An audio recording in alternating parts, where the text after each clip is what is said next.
Ladies and gentlemen, the Dark Star Gaming League Week 3 has just begun. Wait a minute, this isn't a Monday. This can't be right. Who are they playing? Oh, yes, of course. Resurge Red versus Resurge. The best of 3 matchup here is going to be casted by yours truly and... Sonic! Sonic! AKA Abe Lincoln! Oh, yeah, I forgot you changed your name to Abe Lincoln. So what, I It's can't call Mr. you Sonic President. Abs now? Is that what's going on? I can't call you that Mr. anymore? President to you. Mr. President. Mr. President.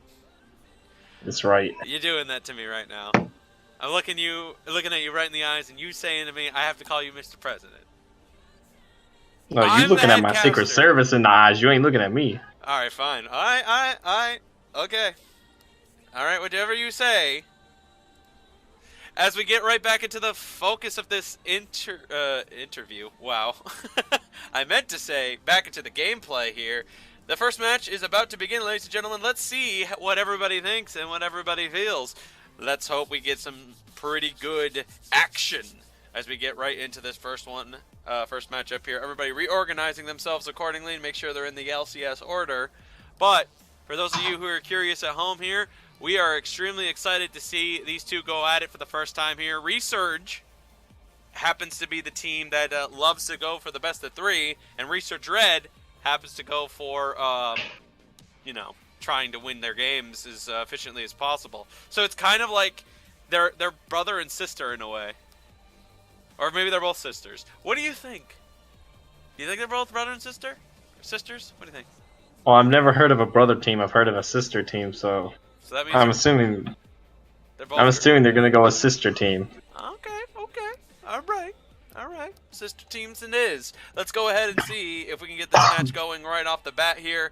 This team, I'm extremely excited. The legendary himself, Hottie Williams, level 34 now, is about ready to see and to give us the type of quality research action. Let's see what's going to happen here, folks. Like, if this is going to be a best of 3 or not, I'm so excited to see it. Whether it's intended to or not, this is going to be awesome to watch. Let's see what happens. Ignorant thralls. Ignorant thralls! My goodness, that's a lot of authority. Soon. Wait, soon what? 3 champions already off the board. The ban phase is going rather fast. Both teams actually know each other pretty well. In a sense, they both have a pretty similar type of friendship amongst each other, just like you and I, Sonic. I mean, Mr. President. What was your question? Because I'm lagging. The question I was going to say was nothing, because I was asking for your piece on the content, Mr. President, on what these content? two teams being very similar, just like you and I. The ball is angry. They know each other. Oh. Yeah. Oh, well, I'm going to assume all these bands that are coming out are like everyone's #1 champions in the role that they play, so that's why it's being banned. Agreed. I think they're just kind of having a good sport at each other. No direct conflict or any direct bannage going on here. But anyway, 10 seconds on the clock remaining for Mr. Light Blue Sky. He takes the J4. And honestly, J4 seems to be the hot player currently, because everybody so far, ever since the Season 8 season has begun, well, in this case, the preseason has begun, the J4 has almost been taken every single time. There's something that I would expect to be first picked. That Leona right now is broken. I'm talking about so broken that you can play Leona top lane and just win if you take Ignite. Like, you could kill someone at level 1 and they can't do nothing about it. I can see where you're coming from at this point. She does happen to have a good auto attack reset, a good way of adding the burst. But I am more honestly curious about how this is going to really go down for Leona in this particular instance. It looks like Hottie Williams has secured a Renekton, which means most likely that is a Renekton in the top lane. We'll find out later on. Yasuo been secured for Wiggles. Probably going to be the mid-laning option, unless Vladimir is that, as Villa certainly hovering over it at this time. Switching to Wiggles. Vel'Koz, actually. A little bit of Vlads and Vels.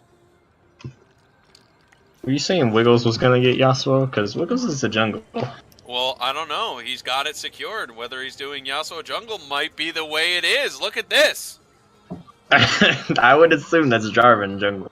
I don't know. I don't know yet. We'll have to find out for sure. Nobody knows what the preseason meta looks like. Maybe Yasuo jungle might be a lot stronger than people think. I have a good idea, sir. Because Aftershock with tanks is broken. Well, anyway, Warwick being secured as well. Maybe we might see a Warwick top for the very first time, ladies and gentlemen. Because this looks actually kind of interesting. Although I might be wrong, it could most likely be Warwick jungle, which would also make a lot of sense here. But hey, it's still pre-season. We don't know if there's any guarantees on any position quite yet. Honestly, I feel like, if you want to ask me, I actually feel like that you could do, you know, Leona does seem super powerful, especially with the way the Aftershock works and all the damage that Leona can provide, while at the same time being extremely tanky.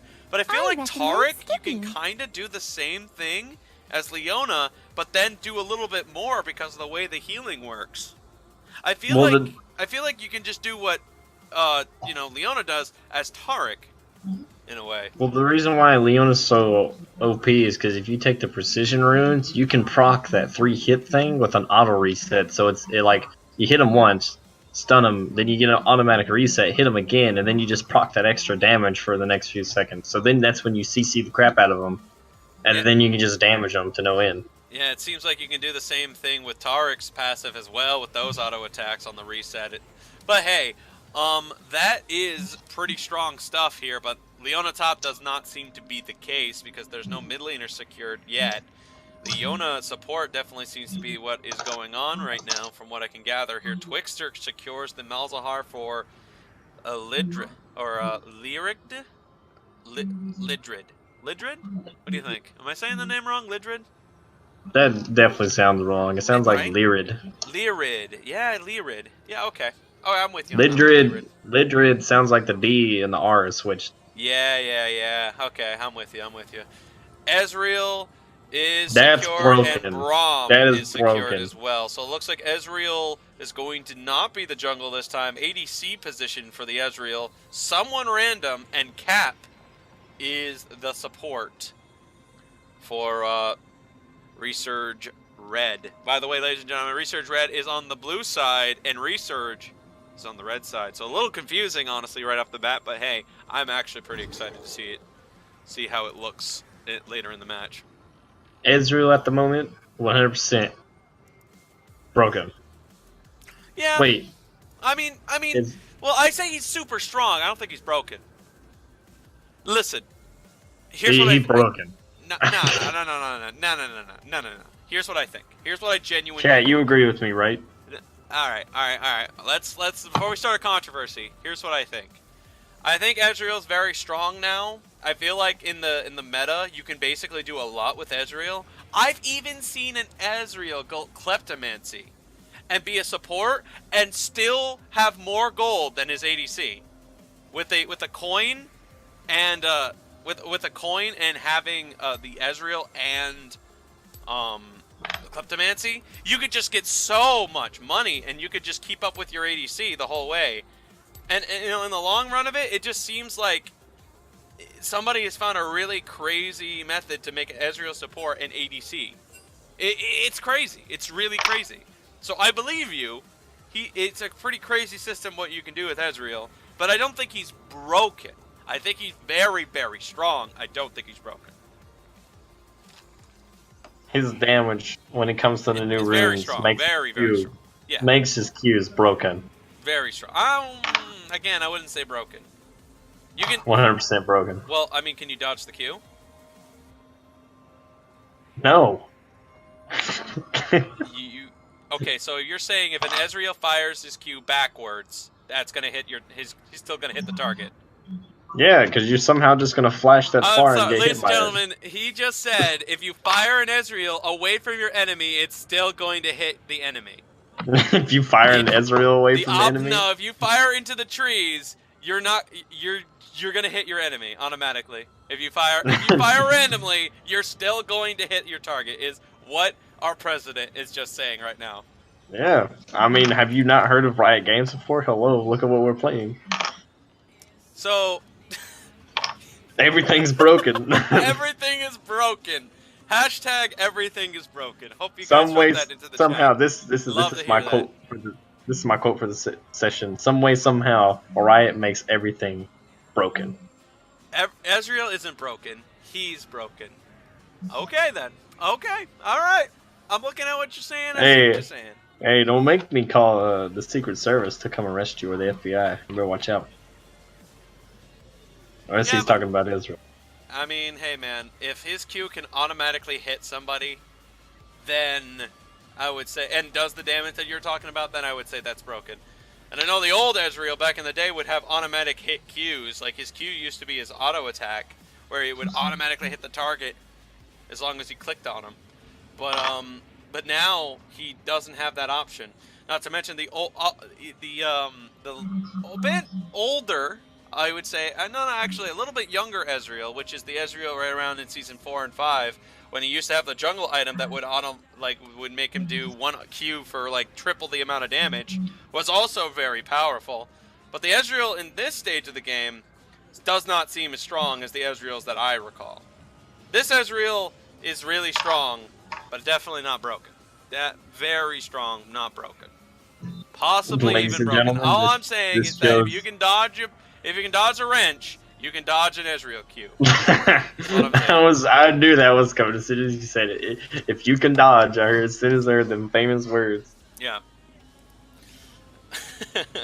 Yasuo in the top side here. Renekton is his opponent, and I think you've actually been against this personally, Mr. President. What do you think about Renekton versus Yasuo? Oh, if that Renekton doesn't like destroy him in the laning phase, then the Renekton played it completely wrong. Interesting. Your early game compared to Yasuo's is so much better, and he has no sustain early on until he builds some sort of lifesteal, but he's not going to have any. Oh. So if you somehow lose, you played it wrong. Unless you get ganked, and that's different. But you should expect a gank if you're playing Renekton, because he's like one of the best early game champions at the moment. Because, here, let's just buff everyone's early game. Yeah. That's basically the long and short of it. You basically got the general gist of the whole thing. But oh, wait a minute. Is the Malzahar a sub? The Malzahar? Oh, yes. Yeah. Yes, he is, actually. I just noticed that. Indeed. So this is why, a little off the top is coming around in the near future for the team. But most importantly, it is what it is on the situation of what we're looking at right now. And I see quite a lot of suppression. Some would even dare say a little bit of depression with that suppression. Depression. It's good. It's got a little bit of a ring to it. You see what I'm saying? That just confused the crap out of me. It does? Suppression, depression. That just sounds like depressing. That's what it sounds like. Depression. Yeah. Why do you want to talk about depression in an elite game? Well, here's this. Malzahar can hold down his target for about 2 seconds, right? And Warwick can now hold on to the target for 1.7 seconds. So 3.7 seconds, that target's not allowed to move. Then Leona can add a Q, which means it a 4.7 seconds. Wait, hold on. I'm sorry, what? Leona can add her ult and a Q. Right, and then I'm gonna get to that. I was gonna wait for that part, but hey, okay. The ultimate then adds another a second and a half to it, which means now we're talking about a 5.2 second. Then the Q also holds the target, so that's 6.2 seconds. The person's not allowed to move. Renekton also has a stun. If he's there as well, the Renekton has a stun that lasts, I believe, not 2 seconds. It's about 1.5, right? I'm about to tell you. 0.75 seconds. When it's maxed out. 0.75 at max. That means, ladies and gentlemen, we're looking at a possible 8+ second stun. That means a person is not allowed to play the video game for an actual 8 Wait. seconds. Nope. When he's above 50 Fury, it's 1.5 seconds.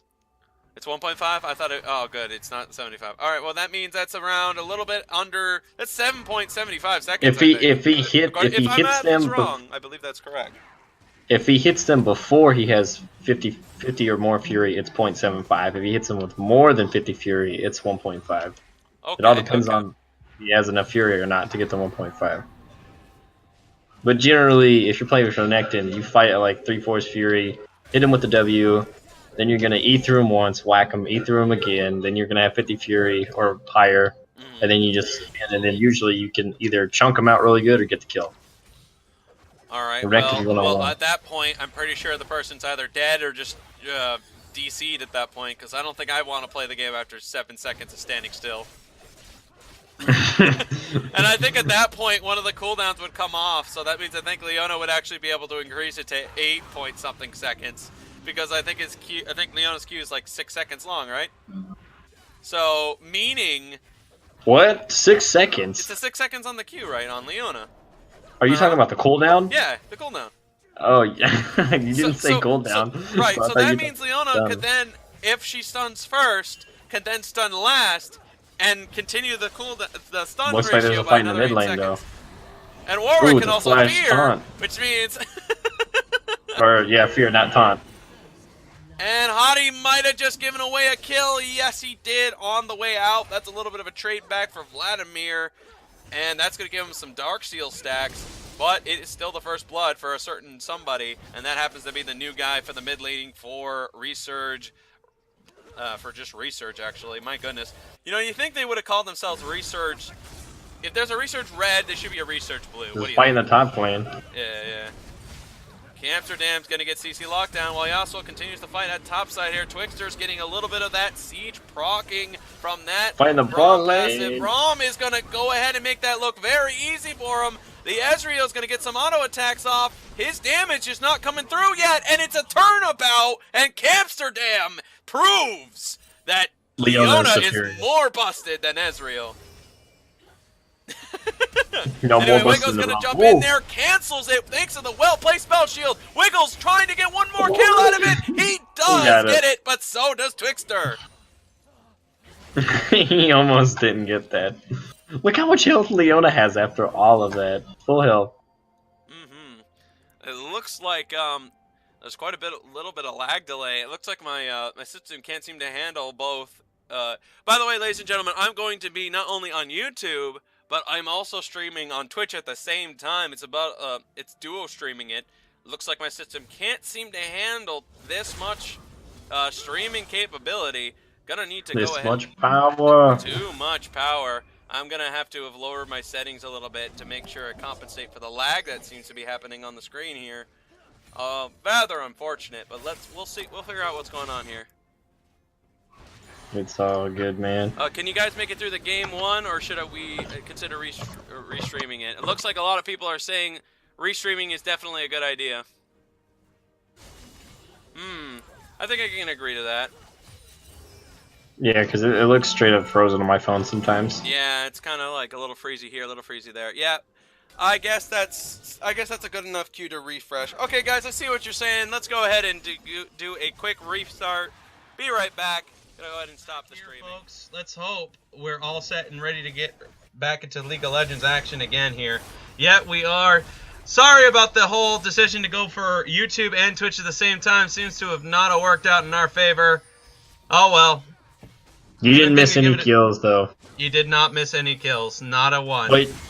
Oh, yeah, they did. They missed one kill on Warwick. On Hottie Williams. He died. Anyway, engage time. Looks like Warwick has landed the ultimate onto the Braum here. Leona makes the follow-up with the ultimate, and Twixter gets the secured kill.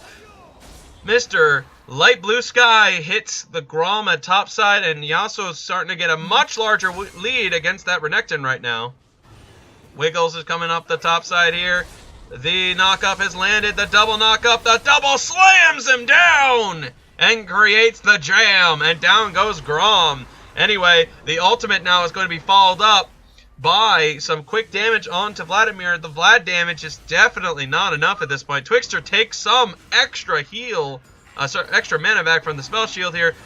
The Vladimir tried to get a little more, but does not manage to get the damage required. The top tower has just fallen. And so is the bot tower, out of curiosity here. Villa tries to make one last attempt, ditch effort for the play. He's just going to run into some more reinforcements, and goodbye.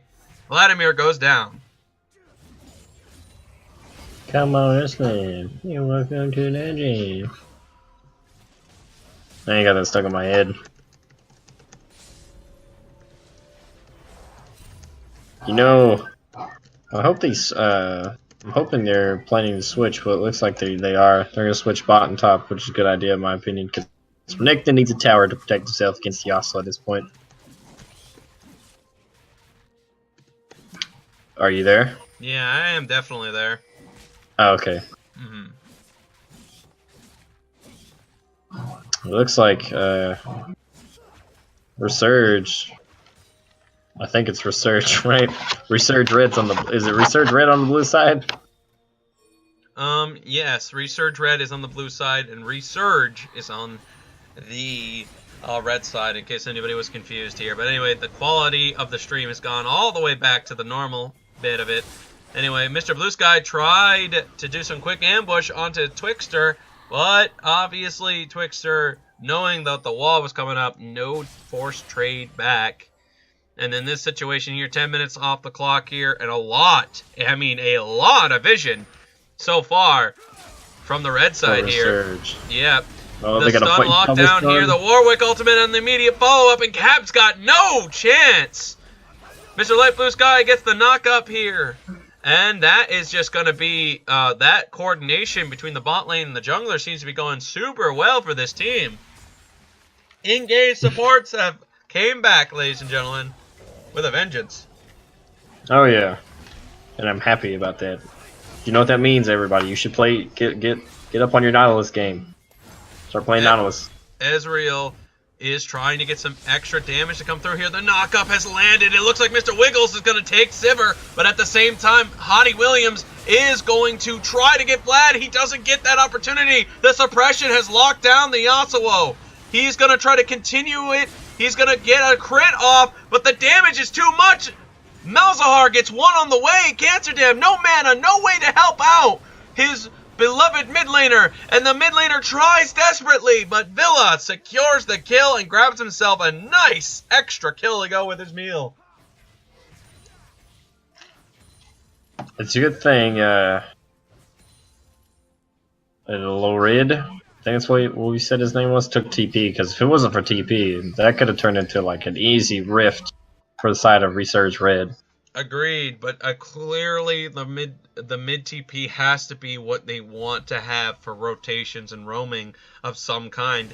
Clearly that seems to be the idea here, and I mean usually it's like you want an ignite to make it easier for your ticking damage to, you know, kill somebody during conflict. But of course, this Malzahar definitely wants to have the TP for the option to roam. Looks like Yasuo is going to walk into a very angry Warwick. Hottie Williams gets knocked up, but no continued play afterwards.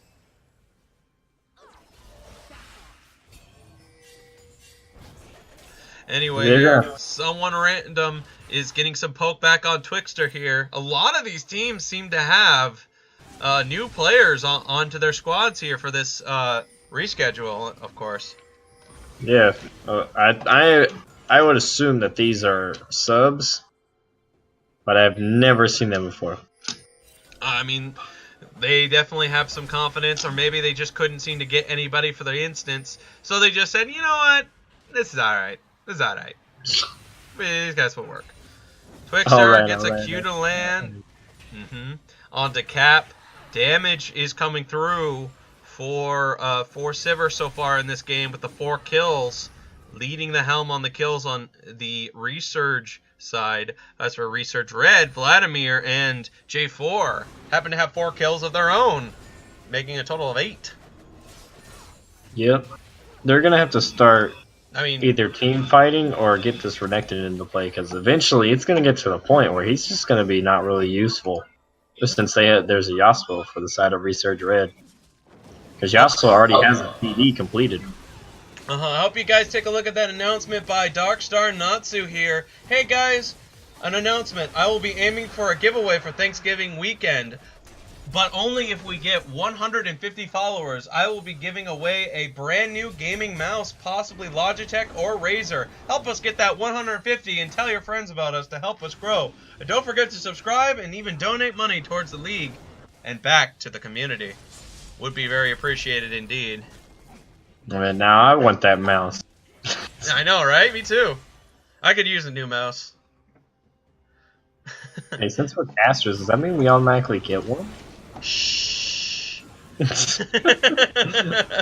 No, that doesn't mean that. It actually I wish doesn't. that's how it works, folks. Yeah, I wish it would. I wish it would. Wiggles here does proc up the Malzahar ultimate here, but that's going to be so many lockdowns that there is not a champion alive that can stand long enough. But he does manage to get one quick kill on the Malzahar thanks to the turret. And that, I think, is a pretty good trade. It looks like they want hits to the keep fighting. ultimate. The knockups have landed here. The Yasuo trying to get some good trade back. And Grom here at the front line. The knockup by Yasuo takes out not one, not two. Oh, it would have been three, but Ezreal takes the third hit, and he does manage to get the kill. 4 members down for the 1. That tower goes down here. They're going to continue the siege with the Rift Herald in mind. They're going to continue to do that siege, and it's going to be good damage as well. Mm-hmm. It might be enough. It will be enough. Bye-bye, tower. It's like I said before, if they can't, if this Renekton doesn't shut down this Yasuo early on, it's gonna get out of hand. And it's out of hand at this point. It's 3 towers to 1. He's 2, 1, and 5. I'm pretty sure he's gonna be able to go back and buy an Infinity Edge, or it seems like he's gonna. It seems like he's about to build his Frozen Mallet now instead of his Infinity Edge. I wonder why he's doing that. Oh yeah, you know, Cap really instigated that fight, forcing the Yasuo ultimate immediately afterwards, which kind of snowballed a lot of plays to make a big impact. And honestly, it was all thanks for Cap and his incredible decision for the engage there. You know, it was a 4v4, so sometimes you don't really want to engage a 4v4 like that. But Braum had the ultimate well placed, hit multiple targets, had multiple people, so it was a good call. Let's see if that's going to come back to bite him without the ultimate this time around. The J4 gets locked down. The Yasuo gets locked down at the same time too. And he's going to get suppressed not once but twice. The Yasuo is now going to go falling down. And it's going to be 3 members of Resurge Red going to fall here. And the tower comes down. That's what you get sometimes for not having any wards, perhaps for bushes. Because that kind of thing is a free kill for people who are prepared. Well, I don't know why they walked towards the bush. It literally looked like 2 Resurge people walked right out of the bush and got seen by the tower from on my screen. So I don't know why they would try to go toward the bush or something. If you saw them peek up and look at the tower for a second, or peek out of the bush, because it straight up looked like they literally just came right out of the bush before anyone was even there. Yeah, this is also not to mention how come they just didn't make any, like, they didn't see anybody on the map either, regardless of that. So it's like, wherever they are, maybe they might be somewhere nearby. But anyway, Grom hits the stun here. Yasuo wants to continue. He's going to go ahead and get the knock-up lockdown. Wiggles comes into the health bar, sends him into the dunk zone, and he puts himself out of there with a flash. Grom's not going to die that easily. I feel like Grom wasted his flash a little bit. I don't think he needed to flash right there. Well, anyway, Leona tried to try to push him off there. That Leona took, Amsterdam took no damage from that. The suppression lockdown here. Vladimir's going to get the heal back. He's going to be able to get a force ultimate, but guess what? The Vlad ultimate came through, and Villa does survive the onslaught of the damage that Malzahar was trying to do. The Warwick trying to get the fear, it ran out, and Vladimir's gonna live through the pain, and he's only got a bit of a tick left. Villa stays alive. I am Villa, and I will beat your Malzahar. Warwick lands the ultimate onto it, and it looks like a burst on the return here. Hottie Williams does manage to get the kill on the way. out as he goes down to the goes down to the Vladimir. Vladimir's having a great game so far. For Resurge right now, they need to actually just they just need to try to farm up their scaling champions, because Renekton's, he can't do anything at this point. If he tries to go into the lane with that Yasuo in a 1v1, he's going to die in seconds, and he's not going to be able to get away either because of the Frozen Mallet proc. They need to allow Sivir to scale and just become a team fighting machine for their team. Not to mention, another little advertisement here. Burger's Burger says, "Hey, my crew are doing a voice chat in the Discord to talk about this game. If you want to join, I will recommend joining that as well. It's always nice to have a little bit of a small casting community. You know, see what other people think about the playstyle of your teammates and of your opponents to be. So it's always good to see what your guys' opinions are. Remember, it is always important to learn as much as you can and as much as possible. So join Burger's Burger in the Discord. Find him somewhere. I don't know. He hasn't linked exactly where he's positioned, but it's always good to make sure you have good communication and learning and understanding the playstyle and the opponents that you're playing against and with." Looks like this should be an Infernal Drake. Sivir takes it, and the explosion, the dunks have been made! The slam down has gotten 3 members out, and Sivir makes a run for it! Gets the slow applied onto him, Cap keeps the slow going, and that's 4 members of Resurge going down! The slam jam, thank you ma'am! Coming through. Thanks to the Wiggles. They just got destroyed. I don't know why they want to try to force the Infernal the Drake rim when they're so far was behind. obliterated. The backboard shattered after that incredible dunk by Wiggles and Mr. Blue Sky. Oh, it's not Wiggles anymore. If he shattered the backboard, it's going to be Shaquille O'Neal. That's the man.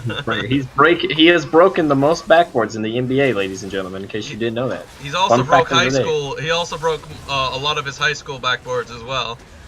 Yep. Adi William did try for the steal here. Does not get it so lucky. The Malzahar does try to take out the Ezreal. Isn't so lucky either. And Wiggles cleans up the kill as Villa nearly let the Ezreal die there for a second.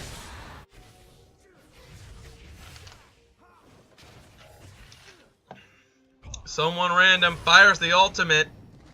Does miss the wave a little bit there from what I can gather. And someone random coming around the flank here. Hottie Williams.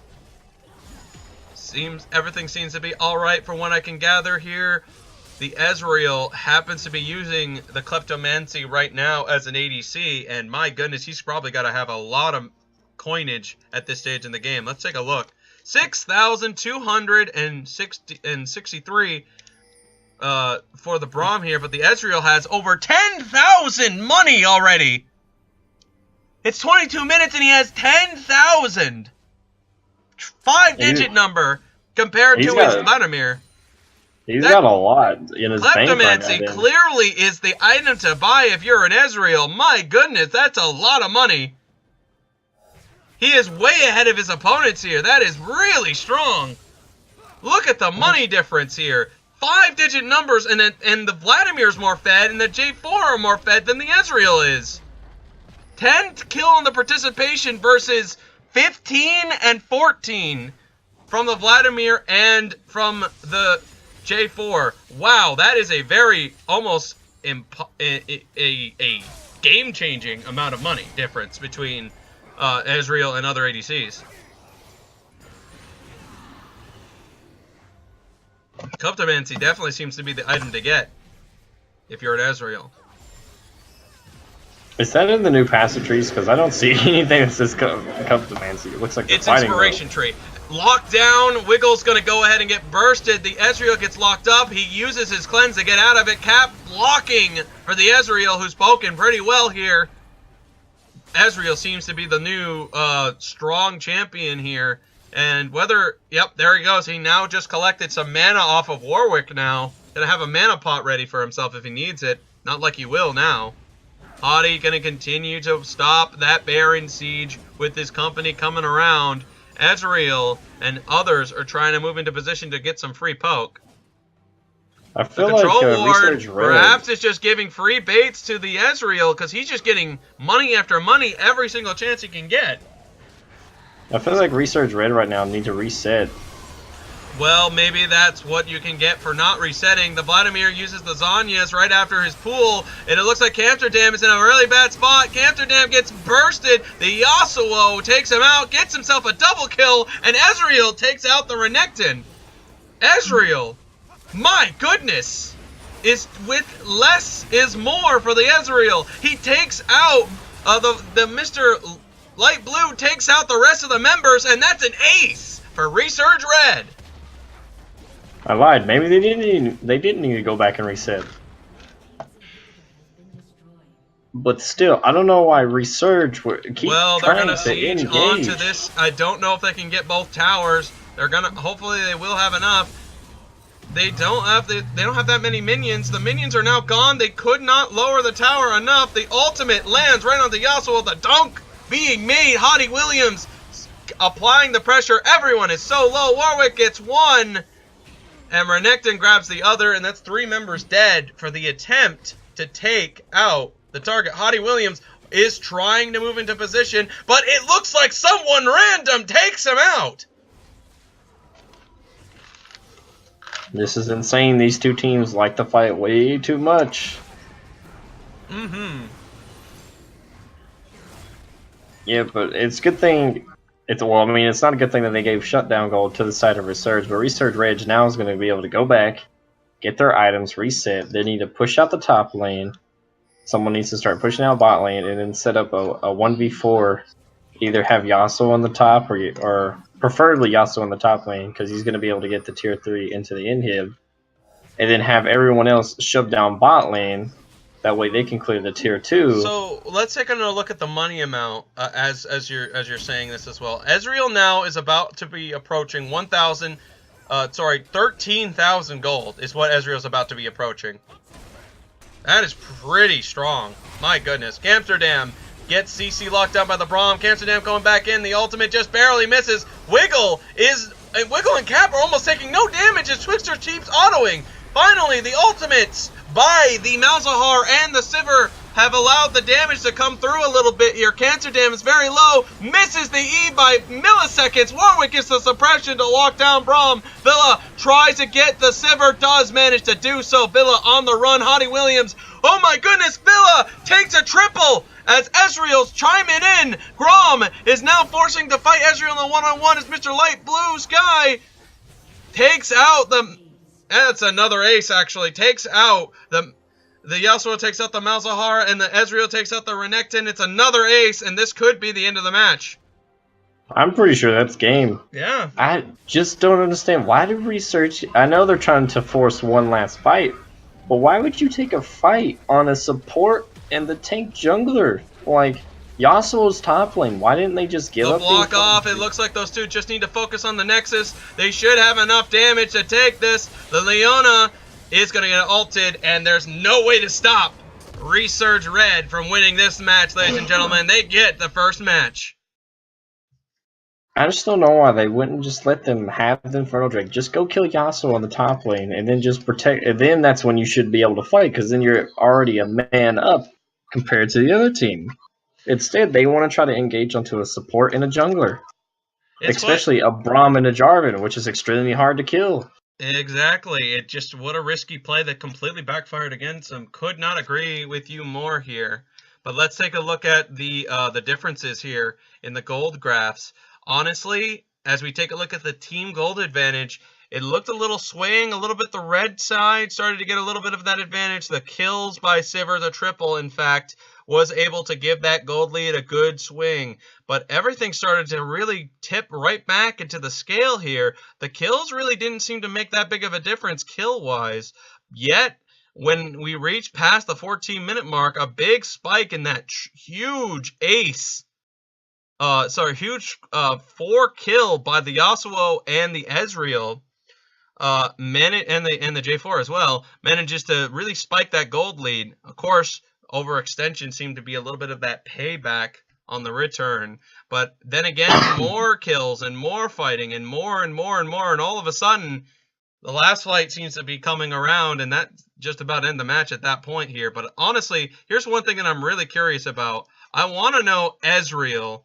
I really, really want to see Ezreal's gold income. Let's take a look at the amount he got. 13.9 at the end. That I was is just about to say, I'm going to estimate about 16k. Mm-hmm. Because he was almost full build. I think he had 4 items at the end of the game. He had Trinity Force, Scimitar, the Manamune item, and... Boy, I really wish I could just take a look at just Ezreal's gold income. That really stinks that I can't look at his how much he got out of the Kleptomancy. But in any case here, I think let's take a look at the damage to champions here.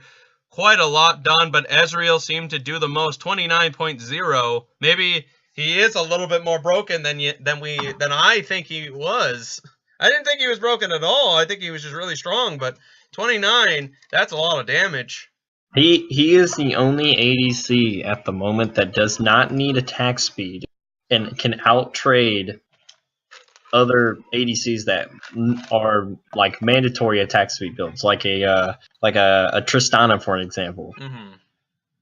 Because she normally builds static shiv and rapid fire cannon. He doesn't need those items to flat out just kill her as long as he hits the Qs, or as long as he hits a Q and then just not flashes, but E towards her and it hits her. Like she'll just die from the auto attacks and that alone.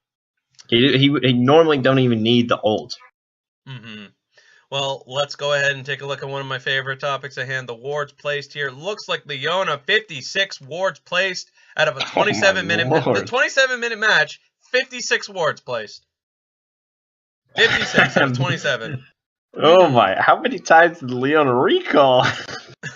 Well, I don't think it was just that. It looked like Wards Destroyed had a good contribute to that, and the control wards as well. 8 control wards, 13 destroyed. That's 21 wards.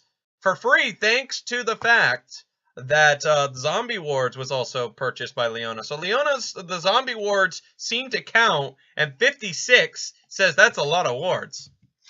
Like, my god, 56 freaking wards placed. That's so many. And Eye of the Equinox, you're only allowed 4 at a time. So every time he got back, he had to get 3 control wards, plus the recharges on the Eye of Equinox. So he's got 7 right there. Oh, baby, yes. Let's take a look at, let's go ahead and finish up with this, actually, because I think that just about covers everything when it comes to everything that happened in Game 1 here. Thank you very much to Hottie Williams for giving me the, mastery sheet. Let's hope for his sake the team that he's playing on the blue side now will be able to win this match, so they can get a good match too coming around. Anyway, let's go ahead and see how everything's going to look here. Resurge versus Resurge Red. They're switching side. So let's see who wins.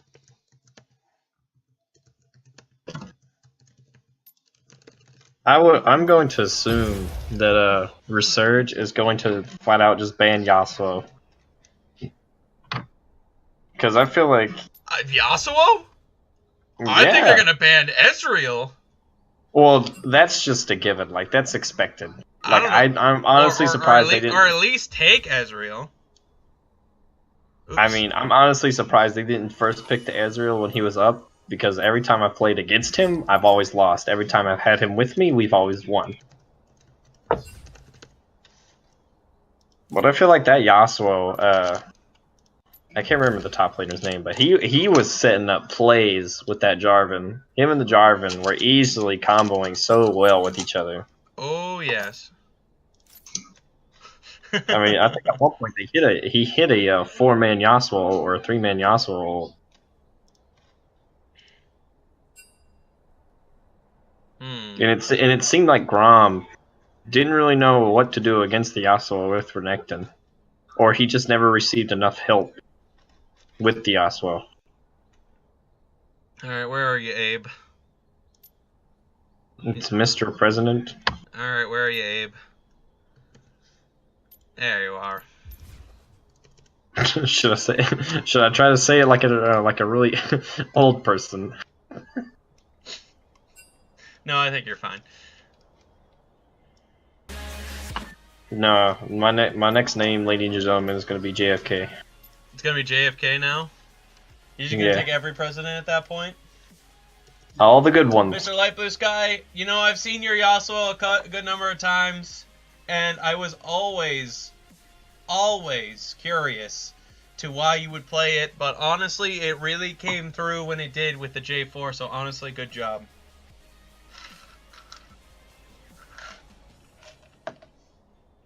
My fave casters are casting, and I didn't know. What is this? I had sent you a message. Right? We both did. I sent you a message before that, like, as the game was starting.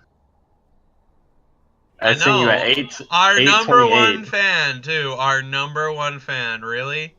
Wow. You know what our number one fan would also do? Just not show up. I was playing CS:GO. I saw what you were doing. You're supposed to be watching the Academy League? Yes, I did cast for the Half-Baked Academy League. Nice meeting you, Wiggles.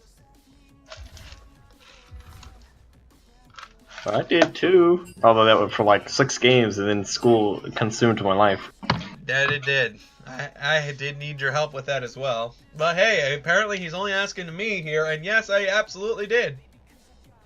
I'll see how it is, My Wiggles. gig with them is over, and their season has come to a close, so I'm all set and done streaming for them. I don't know what their next plan of the situation with them is, but right now, I've got this gig, and I'm quite happy about it.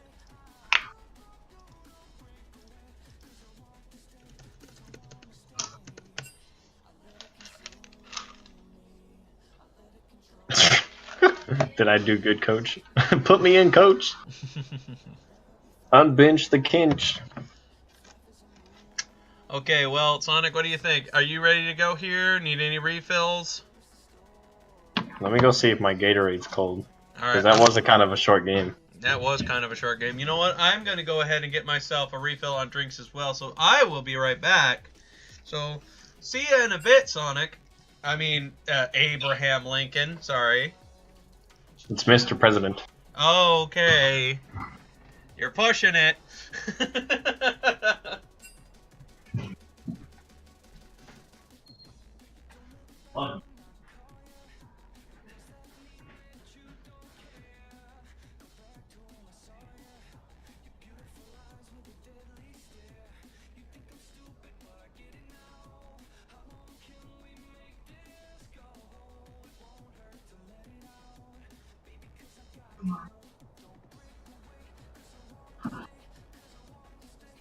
Are you coming back in here?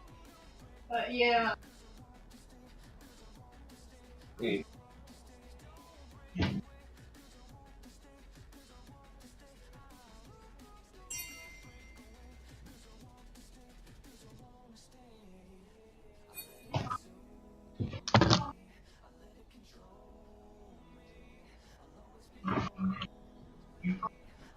Looks like I beat Army back, ladies and gentlemen. Time for the question of the day that I have been starting. Alright, I gotta think of something though real quick. Okay, well, anyway, I think I'm finally back. Wait, I'm asking them a question, don't say anything. I gotta think of something. Answering what question? I'm asking the chat a question. Okay. Like I normally do. Okay. What is your all's favorite video game of all time? There you go. That's a good question. Favorite of all time? Dude, there's so many games, that's not fair. That's the whole point. Like, you gotta think of one. I mean, I personally have one. Okay. It's a tie. It's a tie between Final Fantasy X and Jak and Daxter, the original Jak and Daxter. Okay, wait a second. Your favorite games are 2 games. I said favorite game, but it's a tie. I can't really pick between. So they're favorite games. That means 2. Okay, we'll do favorite games then. We'll do Is Final Fantasy X and what? The original Jak and Daxter. Have you played like any of the other Final Fantasy games? Yeah, I like Final Fantasy X more than Final Fantasy VII. Okay. Okay. What? Have you ever played Final Fantasy X? Yes. Did you not like it? If you say you didn't like it, everyone's like gonna shoot you in the chat that's a Final Fantasy fan. Because it's literally, feel those are like the I feel best like you're two so ever out made. of touch with the community. You are so out of touch. No, I'm with not. Dude, it is. You got it completely backwards. Everyone Dude, that I talk everybody loves Final Fantasy VII, and everyone thinks Final Fantasy X is the reason why the Final Fantasy series started to collapse. What are you talking? Everyone Dude, liked Final Fantasy laugh? X. Are you kidding a me? No, you're laugh? thinking no. You're thinking of 10-2, not Final Fantasy X. I'm thinking of 10. I never played No. 10-2. Okay, you're playing the one with Titus in it, right? Yes, and Titus and the laugh. Do you not remember the laugh? So what about the laugh? That I know the laugh. defined the game with how bad the storytelling is.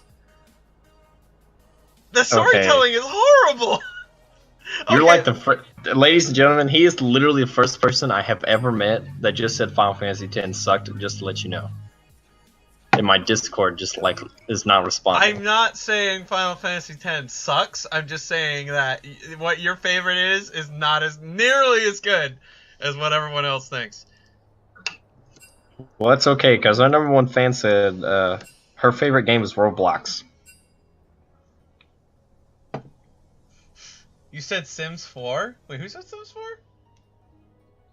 Yeah, Who favorite game is said Sims Roblox. 4? Yeah, okay. I Who don't know. said Sims 4? I'm not reading all of these messages. Mubby. Wait, mine's. Well, no, I don't Resurge. think anyone said Sims 4. We're talking about so everyone's aware. We're talking about the best. Their number one best game of all time. Sonic's happens to be trash. So. Really? I'm kidding. Really? I'm kidding. I didn't mean it. I was joking. Yeah, you better not, because Final. I don't know who you hang out with. What do you mean? Who do I hang out with? Dude, do you see YouTube videos of like multiple people saying that Final Fantasy X, in their opinion, is the reason why Final Fantasy was coming down to a close? It was all into that, like, it had that Kingdom Hearts theme to it where it was like, this main character, he's so cool, and he's been brought to a different realm. And it was like all that stuff. And it was like a copy version of that. It's what people were saying. Why don't Final Fantasy X like break records for like some of the like most sellouts for one game? Because at that time the only competition it had was like Kingdom Hearts, which also did probably better. It was just it was like a I'm telling you right now, I don't think it's trash. I've actually rewatched not only somebody play it, but I played it myself. And both in cases in which I thought the narrative was pretty not great for what it was for a Final Fantasy. Were you like listening to it in a different language? I was listening to it in English. And the English translation is where I'm saying that's what it is. Apparently not. Apparently not. Are you sure? The most awkwardest relationship between two people I have ever seen. Okay. Well, anyway, Hey, don't be dissing our relationship, okay? No. Oh my God. No, I'm talking about this guy in the chat. Okay. Pretty sure it's it. I know you didn't say it. That'd be so weird if you just said it. You're really weird. You're weird for saying Final Fantasy X sucked.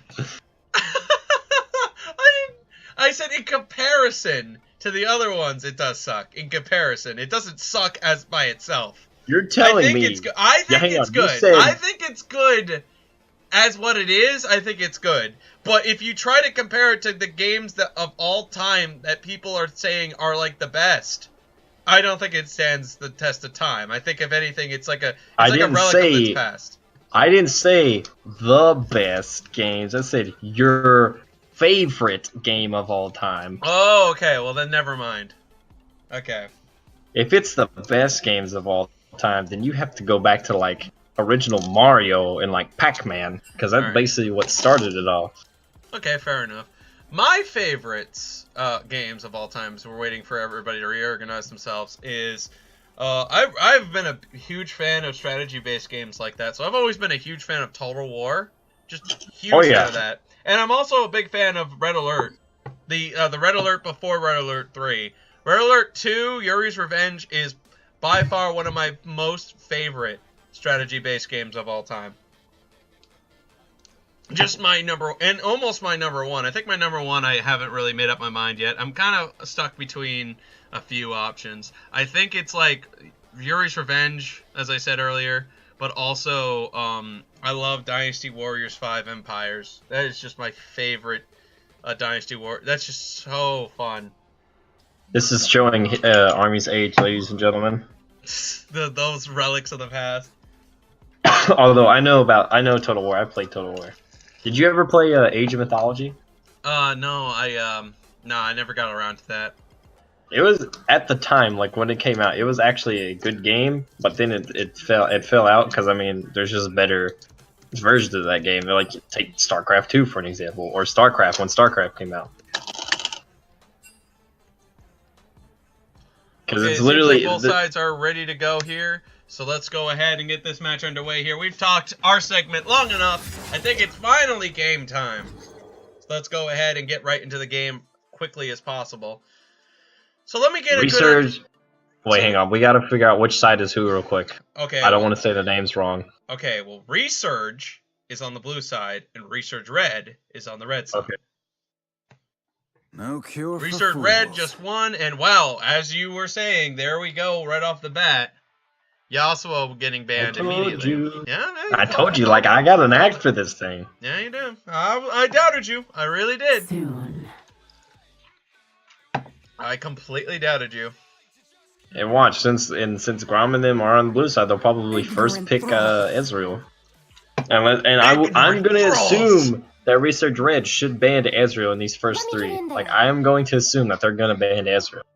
Mm-hmm. You know, when somebody really is spiteful, you can just feel it in Diana. She's like extremely spiteful. Who dares defy my will? Do you not understand how like OP she is right now? Yeah, very. You get her snowballing. She's almost unstoppable now. Well, if you can actually with the precision runes, you can actually as your ultimate. You know how after her third proc, she does extra damage and stuff. Well, it also works with precision because it counts as an auto attack. So it's literally like double the amount of damage all at once on an auto, and then you hit R on that person. Hey, Mr. President, don't look at the chat. What? That's not. Wait, what? We need a ship name for Sonic and Army. What? You know what a ship is? Like a boat? Yes, but do you know what the term of it means on the internet? No. It means. Do you think I paid attention to me? It means like it's like a relationship. Oh. Yeah, it's like a romantic relationship. They're pushing the relationship. Alright, y'all are starting to be a little weird. I live in the South, and I'd probably get shot. It started with our number one fan, by the way, that said that. And apparently they called it... One that was late. And it's called Arson, is apparently our ship name. Yeah, well... No. And, oh, look, see, like I said, first pick the Ezreal. I'm going to assume Hottie Williams, now they're going to take Leona at some point. Because Brahm's already been picked, and Leona hasn't been banned yet. I could see them picking Leona here and their support. Or, yeah, see, there's Leona. I would assume Hottie Williams might play Warwick again because he had a good performance. Because now they have Leona for the front line. Ooh, the Echo. I wonder if that could possibly be Echo Jungle. Because that's a thing. Well, I don't know if you're aware of this, Sonic, but the audience is really getting invested into that name. Okay, well, really invested. Well, no, see, that's not You know going to what happen. this means? You don't understand what this means, right? We're never casting with each other ever again, just to burn the ship. This is the last. Well, at the same time, this isn't going to happen because I know for a fact someone's going to make some weird fan fiction, and then it's just going to be extremely weird. Yep, and we're just never going to cast with each other again, just because of that. Yep.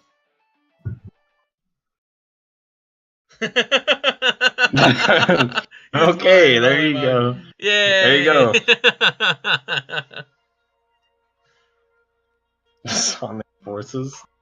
Wait a minute. That sounds so weird. Sonic Forces? It's the new game that came out, by the way. Oh, this one. That's what it's called.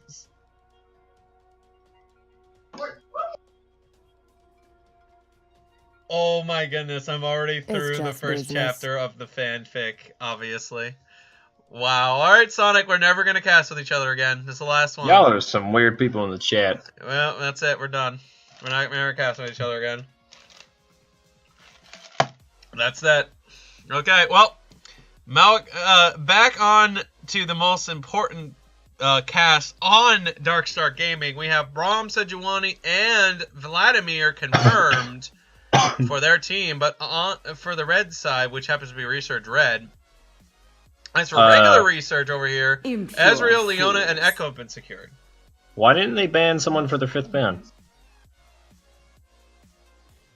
So what? Yeah, Resurge didn't ban no one for their last ban. Or Resurge Red, not Resurge. They just decided not to ban somebody, or do they have someone that's not on the roster at the moment? Someone's got a... That's funny. Now I burned this ship. We can make way for the Barney ship. The Burgers and Army. Oh, okay. Interesting. Cho'Gath and Rammus been taken as well, and it looks like Vladimir Callista are still at option. What is Cap gonna take since Braum has been secured? So I guess the option is top lane here. 8 seconds on the clock. What is Mr. Light Blue Sky gonna take? He doesn't have Yasuo. He's gonna take the champion, Jake. Nice.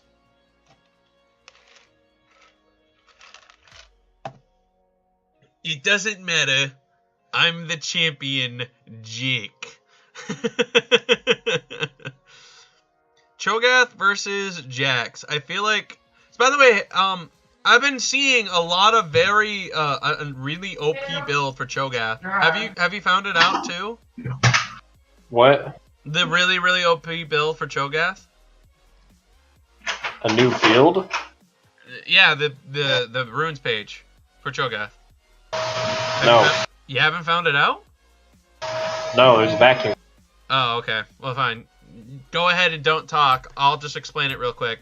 The Cho'Gath build is if you get your ultimate to go off as well as get as much health as possible, you could basically get your health even higher than you could with the other Cho'Gath normal build path. You take a smite into the top lane, you grab yourself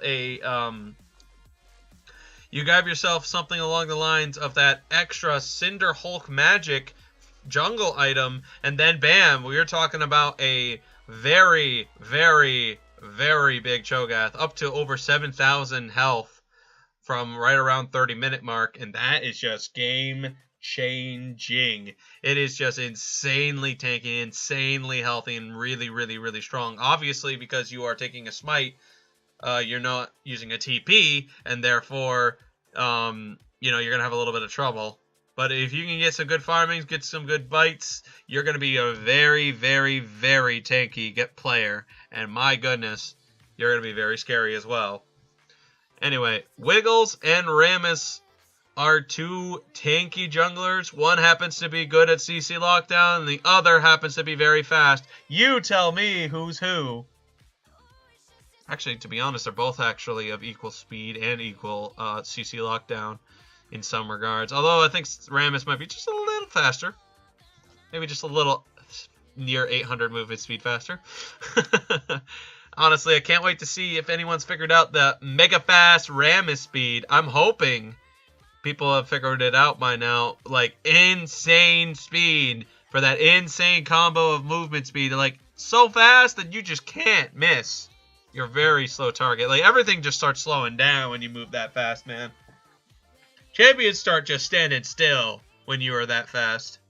Not to mention here, good old Echo versus Vladimir in the mid lane. Villa going to go ahead and resecure the Vladimir since he's going to not have that banned out this time. And Ezreal, who is probably taking the very interesting build, the Kleptomancy, so that Twixter can now have a ridiculously high amount of mana, and Amsterdam being the support Leona again. Meanwhile, on the opposite side here, Callista Braum is a very strong combination of teammates. I don't know exactly how this is going to work for them.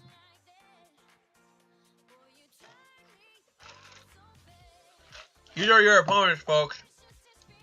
And can Resurge Red secure themselves on their home turf, the red side? Let's see.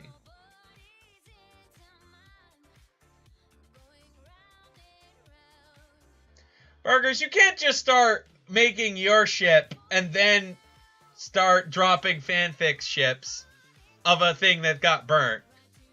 You can't do that. That's not how that works. You can't do that. I'd delete your comment if I was allowed. Well, it looks like it's finally game time here, folks. Let's see who is going to come out on top here. What do you mean it's too late? You are going to delete the thing and it's fine. And you can buy my merch.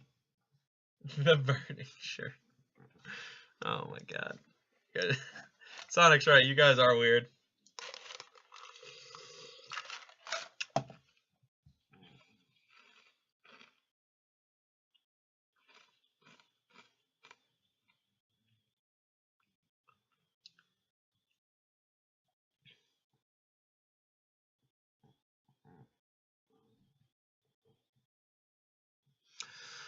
So, a lot of bursts, a lot of true damage spiking, and just a lot of coinage is going to be secured here. Versus a lot of burst, a lot of, and some good AP damage. Honestly, it's going to be a pretty interesting matchup. I don't know exactly who can win this. Callista's really strong in the early game, but Ezreal can just get so much money. I have no idea who's got the upper hand, honestly.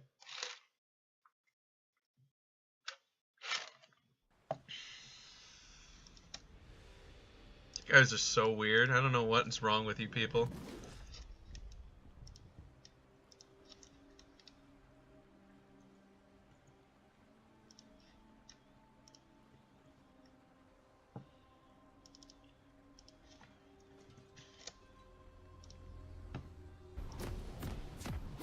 Alright, let's see how this looks, folks. Hopefully Sonic can come back pretty soon.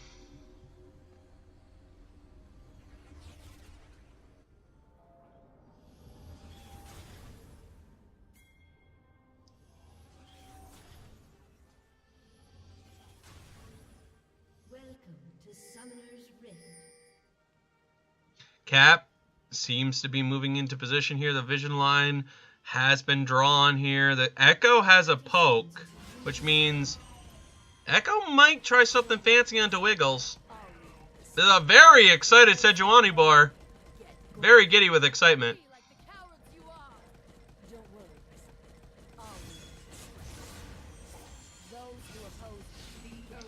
Now all of a sudden we have a little bit of a... oh, Twixter gonna break up the party with a Q here. Gav's getting an auto attack off though. Extra 5 gold for the Ezreal.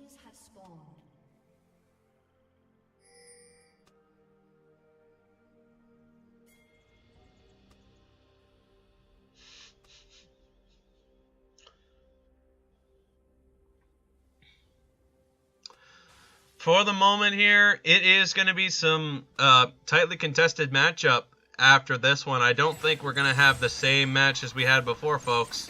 Let's see if Echo is going to be able to hold off the Vladimir lane. This is honestly a really tricky situation. I think Vladimir happens to have the upper hand edge against an Echo. Not with just poke here, but just everything in general. Not to mention, I think Ezreal should honestly have the easier economical early game, and I think Twixter must have realized that because he already, as we can clearly see, happens to have a money stack right there and waiting for him to use whenever he gets the chance to. Not to mention, he's also picking up wards at the same time.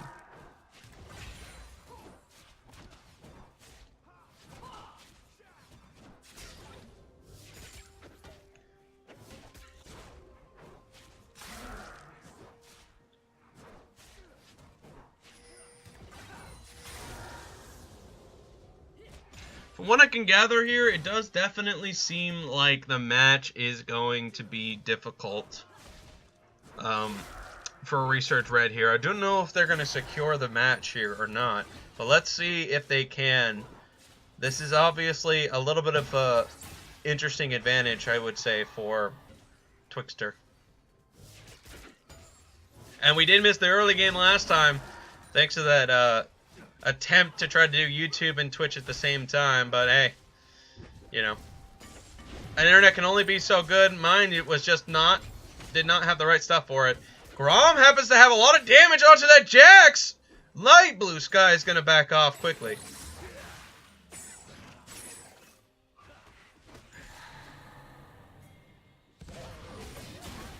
Wiggles barely misses. Hottie Williams does get the stun lockdown. The taunt lasted way too long, and Vladimir could not get out of it.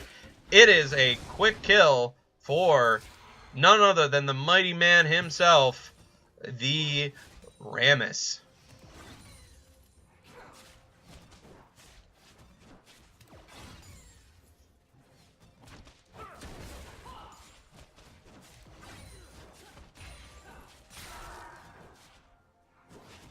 For what I can gather here, it is a close, still a close matchup from what I can see, but Kleptomancy, another mana pot has just been secured by Twixter, and it looks like he's just kind of picking up things here and there and all over the place. With the mana he just used, he gets a little bit of health back, so it's interesting, really, how Kleptomancy can just work for somebody here.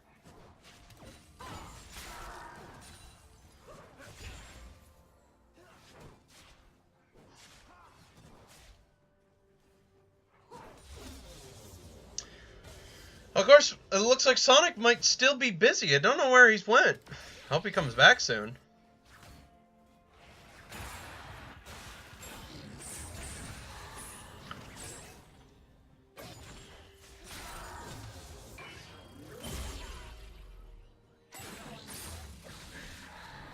It's natural laning phase going on, and the situation between both Kalista and Ezreal are about the same, but honestly, I'm really curious at how much the money difference is. So Ezreal and Kalista are farming equally. They're nearly even in farm, but as you can clearly see from right here, Ezreal happens to have the gold lead thanks to Kleptomancy.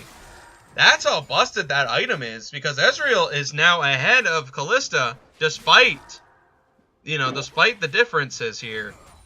That Kleptomancy is really powerful. Why do you keep saying Kleptomancy is an item? Sorry, I'm not saying it is an item. What are you talking about? You said the item Kleptomancy. No, I said the Kleptomancy. I didn't say the item. I'm pretty sure I didn't say the item.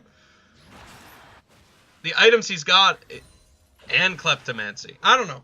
Maybe the audience has heard me say the item Kleptomancy. Anyway, Ezreal is now ahead of Kalista. As you can see, that shouldn't be the case, but it is. Looks like Sejuani's roaming down, though.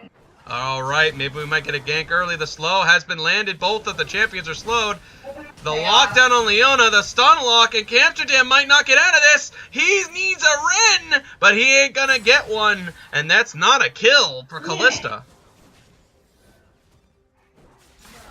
I didn't say an item. I didn't hear anything, says Aereo. And Burgers Burger says that I did. But I don't believe him now.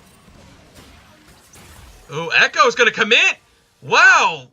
That is some extra commitment. I don't know if you should do that, man. Oh, boy. Ezreal gets right on out of there after he does that. I honestly didn't think he would commit so much to get Wiggles. Wiggles was not that squishy. Kleptomancy item t-shirts now available as well. Okay, sure. All because Sonic says it. You know what, Sonic? Why don't you also tell him what my shoe size is, too, so that way you can put it on a shirt. 2.5. 2.5 foot size shirt. By Burgers Burger. Shoe company.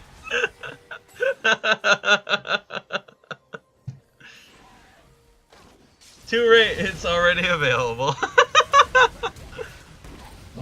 the fight going in on the bot lane, though. He does Braum manage just went down. That he Sejuani might did. get towered out here. Now they're all And 5 the seconds stun under lockdown, 4 the man. Ezreal does get taken out of the fight here. Actually, never mind, he's in the way back of the fight. I thought it was Amsterdam that was going to be in a safer spot, but it looks like Ezreal did. He takes out Villa in that whole conflict. And the closest of everything was Mr. Blue Sky tries to take out Leona, does do so. He's going to be able to take one more out if he can get to that Echo. He's trying. The W lands by the Sejuani after the flash over. Mr. Light Blue Sky jumps over to safety by the Sejuani, but it's not going to be enough. Twixter comes in. The stun has landed. The W proc misses, and Twixter will live 3 kills. And he takes another! Oh my goodness, 4 kills for Twixter! That's gonna put him 1,000 gold lead against the Kalista now. What a shot! Great job by Twixter. Kobe. Kobe, indeed. It's almost like he just sniped him from a distance. Chris Kyled him. Chris Kyle. Wow, I bet you no one in the audience is gonna know who that is. You bet? Okay.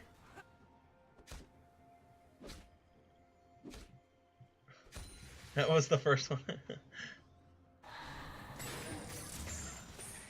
Oh my goodness. Sonic. You want to be extra careful with the things you say sometimes, man. People are either taking you seriously or having a really good meme out of it. Hottie Williams does get locked down in the CC. He's going to try to taunt his way out of this problem. He does flash over the wall, and it looks like Rammus should be out of there. He is. Safe and sound. Good job, Hottie Williams, on the escape. CF4D says the American Sniper. So I guess they know who that is. Rom takes out the ward that was placed in the bush. Mr. Light Blue Sky is now having a good fight. Grom is starting to lose this battle. That proccing damage comes through the ultimate to secure it against Jax. His health bar just went a little too low, and Mr. Light Blue Sky's burst just never came when he needed it. Ezreal is still ahead in the bot lane by 1,000 against that Kalista, but Echo here tries to make a quick play onto the Sejuani, but that ain't coming through.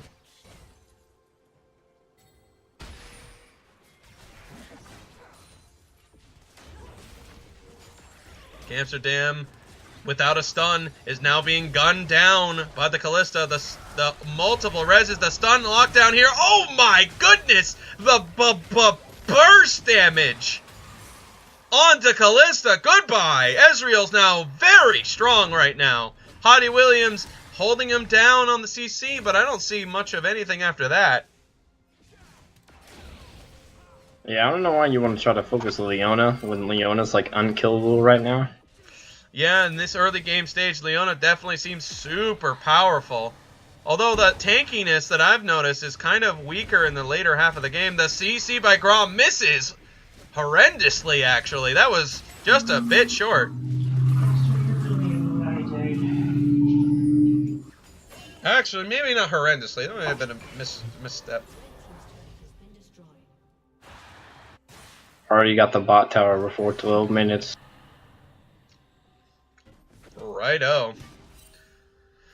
And Ezreal, if you wanted him not to be that fed, he is very fed. If anything, I think he's really getting close to his mid-game build already, as he should be getting close to his completed items. He's got the Sheen down now. I thought he would have had a Triforce at this point. I wouldn't be surprised with how Kleptomancy is.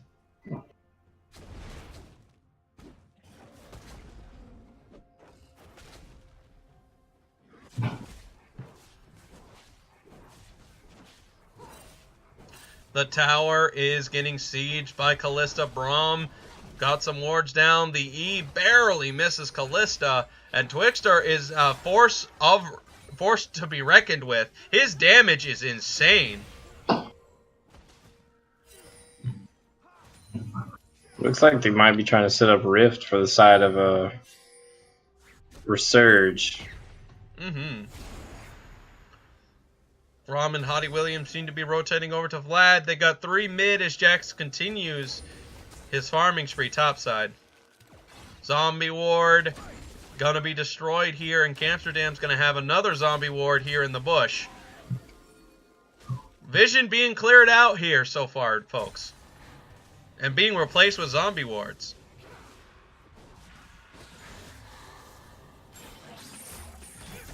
Looks like they're. I can't tell if they're trying to set up for a team fight or. It seems like they want to fight mid lane, or they want to try to siege the mid lane. There's too much wave play for the side of Resurge. I feel like they should try to make a play in the top lane and just kill the Jax repeatedly before he gets out of control into the late game.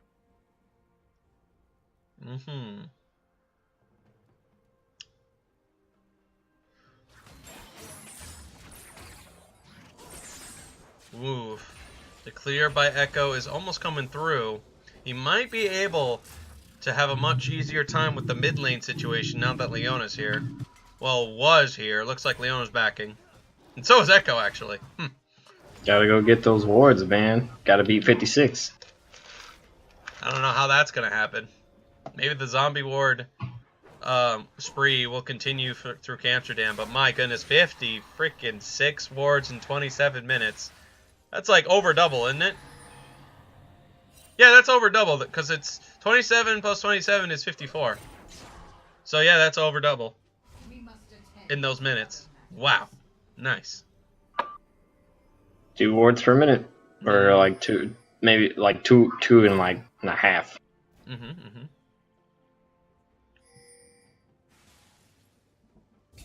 This Leona though gets starting to get a little hesitated, you know, a little too much, you know, he might die. Let's see how that is gonna happen for Amsterdam here. Jax though just decided to 1v1 the Rift. No plays have been made, and the split pushes 1-3-1 is now being deployed by Resurge. So they're doing a 1-3-1 here. Look at that damage from the Ezreal. And it's only going to get even more stronger as the Triforce has been completed. Skill right there. So mid-game Ezreal here. Yeah, this is mid-game Ezreal right now. I told you, Ezreal's broken. And Villa goes ahead and manages to take out the Rammus as Villic's going to continue with his engage with the company. That CC lockdown's been turned about here. Ezreal could probably get a nice couple of kills. Here comes Echo to the rescue. Cap CC's back onto the Echo here. The damage is not coming through in time. Twixter could not take out the squishies. Really unfortunate. Okay. Here comes Jax. He's the only member here defending this point that has full health, but not for long. Echo is now moving up.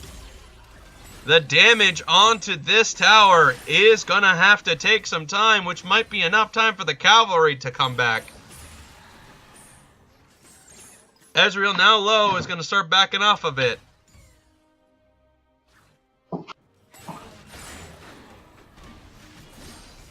Ezreal had only hit that Callista with 2 Qs and 1 Oh, he's auto. going to flash! He does get the stun on Ezreal! He burst him! Jax takes the 1-for-1. But that's a good shutdown gold. He got a lot of gold for that kill. That he did. And that is something that could possibly complete his Triforce. Eternity Force, actually.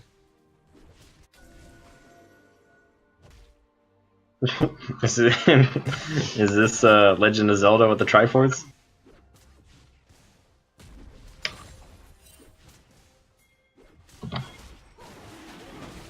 This commentary, though. Oh, it's Crams. I know. Oh, nice. Seems like people know this guy. Callista secured the dragon. Rammus has gotten caught. It's an infinite CC lockdown, and someone random takes out the very tanky. My goodness, this lockdown is never going to end. Someone random is getting so much lockdown. That is just permanent lockdown. 3 times over. Ezreal is now getting locked down. Everyone in the world is getting hauled down by this Sejuani and Braum. Did you see that, man? That was just another one got locked down for 2.5 seconds. And another, and another, and another. It was like, oh my goodness. They just kept walking into it. It was a domino effect. It really was. you got so excited. Of course I did. That was cool. Boy, do each team Echo really like their 1v1 CC on lockdowns.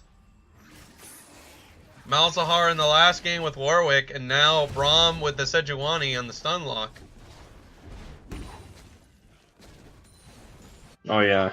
And then for the side of Resurge, you got Leona, Cho'Gath, and Rammus. Echoes is kind of a skill shot, so it's kind of hard to get them with a stun. I wouldn't consider them like always locked down, because it also takes time to charge up.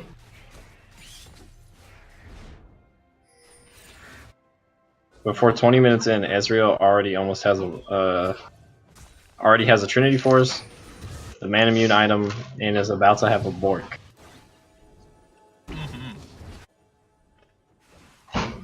Ezreal is about to just 1v5 team, it seems like.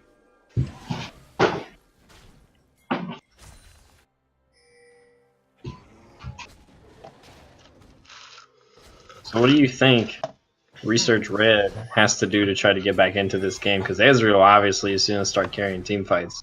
Yeah, he's already getting closer and closer to that late game. He's already past the mid game option where most of his opponents are still, like, they've completed their first item, and Ezreal has almost completed his Man Immune, and he's on his way to completing the the Blade of the Ruined King. So, like, he's on the wrecking path to just being completely unstoppable at this point. Ooh, Mr. Light Blue Sky taking some damage. Cho'Gath is now getting some return fire, but it looks like someone made a bit of a mistake. The CC is going to make this an easy snack for Grom. Grom said, "Get over here." Knock him up and toss him right into the gullet of the beast.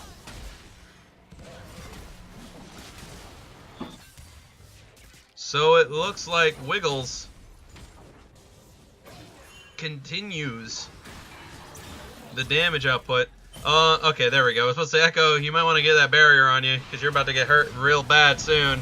Vladimir's going to commit his resources. The ultimate now used by Echo is going to get him in the fight as well. Cap is going to go ahead and make this a nice well of protection for his Kalista. The Kalista is going to take... Never mind, Vladimir's going to take out the Ezreal. Sorry, not the Ezreal. Oh my goodness, the Ezreal has been poking away with the true damage. Someone random is trying to catch the Ezreal. The Qs have missed. The Ezreal is getting the Q back. Grom has realized he was under tower and completely surrounded. He's going to get a free kill over to the Jax. He's going to give a free kill over to the Jax. Well, this is blowing my mind right now. Resurge right now is throwing away their lead so hard. Oh, yeah. It's very bizarre, really. It's like, if all of a sudden they just forgot where they were, and now it's like they're right back into the game. All of a sudden, it's like they just kind of forgot what was happening for like 2 minutes. Yeah, they kept trying to tower dive way too far with the Rammus, and Ezreal could not get in there to help because the Vladimir's is right in his face. Right. I hope that is something that won't come across another time. Remember, it's, you know, they're really strong. They should try to cut through the front line, not try to dive past it. Yeah, and Vladimir's not even a front line person. Well, he is in this situation. He even got a Rylai's. I would say that's a frontlining Vladimir for what I understand. I mean, that's how I would imagine you'd use a frontline situation. You just use a Rylai's to slow down your enemy as they try to get past you. I am kind of perplexed he didn't go with a Proto Belt, though. I think it's because he wanted, he got Luda's Echo, so that's why he's not going to go for Chrono Belt. Cho'Gath and the others have got him surrounded. Cho'Gath is getting CC locked. The stun by the Jax has now put Hottie Williams in a horrible position. Twixter's damage You think it would be a lot at this point, but it's not doing that much now. Leona is coming in as well. The Vladimir is going to try to get a little more. The Q will not hit the Vladimir, and it looks like on the side the Echo gets locked. The ultimate by Sejuani flies right out of its hand, and it looks like Twixter's now going to fall back with the Leona 3 members down. This seems like a good time for a Baron. Yeah, they should definitely go Baron. Ezreal also had just used his ult.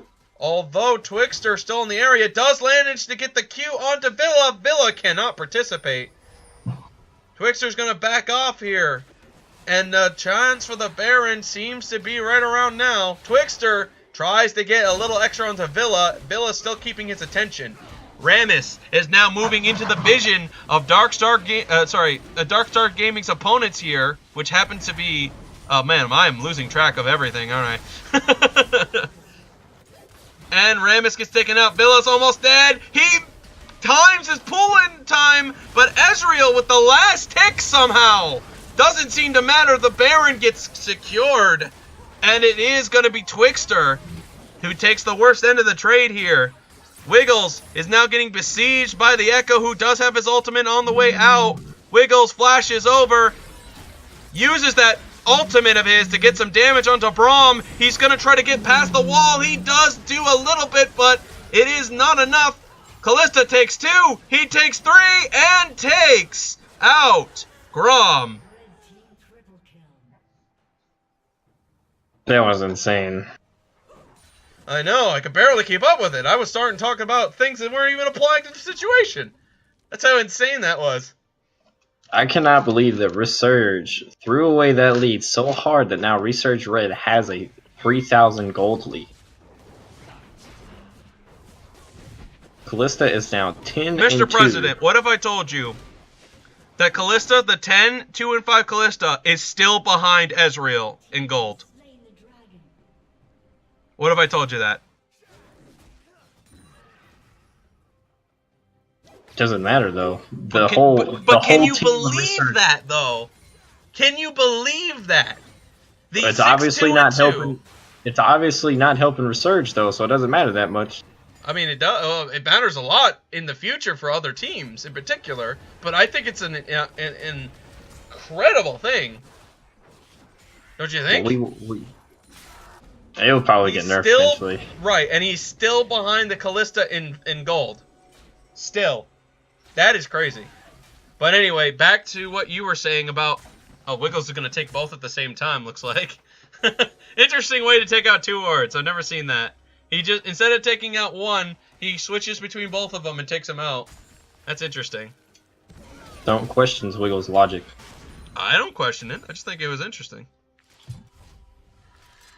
Wow, I still can't believe Ezreal is still ahead of Kalista despite a 15 over an 8. So 15 kills at the kill participation, which is the highest out of everybody. And yet Twixter is still ahead in gold, purely from farm and the kleptomancy. Wow. But yes. Wow. Wow. Yeah, at this point it doesn't seem to matter because it looks like Kalista's damage is definitely working and she's getting the peel that the Kalistas always need to be really powerful. The stun has landed onto the Vladimir. He managed to get the root in. The tower has gone down. Vladimir gets bursted by the Ezreal. The damage by Ezreal starting to come through as well. That health percentage is working. He's going to take 3 members down, and he looks like he's going to get 4 if he gets Wiggles. Wiggles is desperately trying to get out of there. That is 1 more damage. He does get the quadra kill. And now he's caught all the way back up to Kalista and kills. Mr. Blue Sky staying at the bot tower. No way will the Jax apply to this pentakill opportunity. You almost got a kill. I know. He almost got one. Echo barely gets out of that. But see, Resurge finally fought the way that this team comp's made to be played, with Cho'Gath and Leona out in front, and allowed Ezreal to just do all the damage. Yeah, it definitely seemed rather bizarre that they tried to just jump past their opponents over and over. You know, it makes perfect sense that they would try to, you know, just push them over. because they had the superior damage and everything.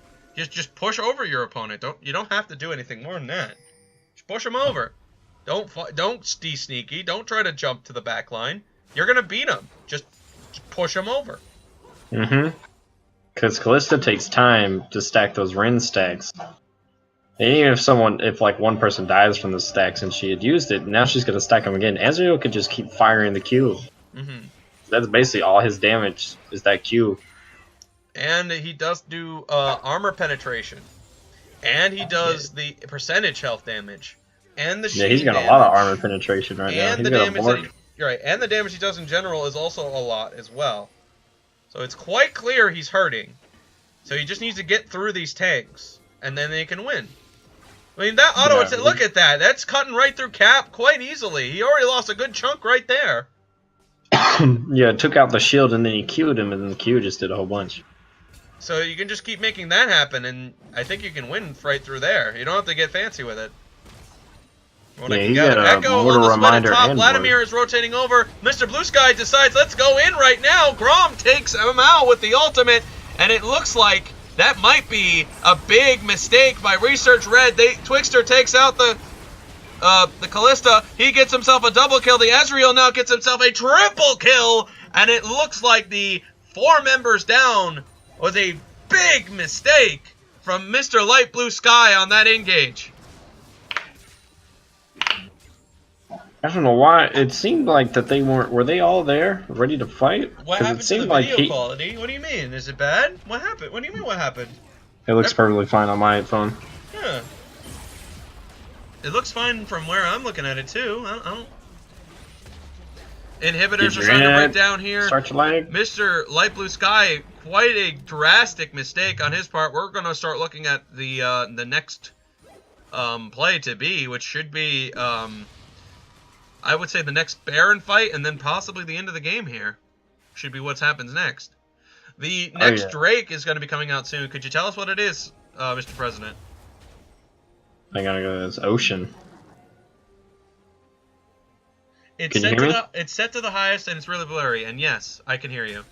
Refresh Burger's Burger, and you too, Doc Bash. Maybe that'll fix the problem.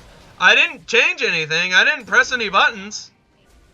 I'll have to. Jeez. Yeah, Cram says something else is yeah, Cram see says if something it's okay. else is sucking up your all's bandwidth. Maybe. Do y'all have something else running in the background at the same time as you're watching Twitch? Because if you are, then Oh, it it could be worked. priority. It worked. Haha, I'm an idiot. There we go. It wasn't changed at all. Okay. Good Hey, to know. have you looked at the mid lane? There's like a Bermuda Triangle of wards. Mhm. Oh, well, now it's gone. Dang. Yeah, I'm sorry, man. Maybe next time. The Baron seems to be the focus here. The Ocean Drake is now in the Drake slot. Callista will be soloing this, so they don't have it, and they don't know that Callista's soloing this right now due to the wards not being placed in that area. So Callista will be able to take this for free. Good job on that, by the way, by Resurge Red. Hopefully the next team fight will go well for them.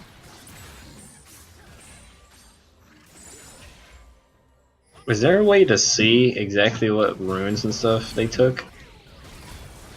Looks like they're engaging onto the Braum, though, maybe? No, they're going to disengage. Mm-hmm.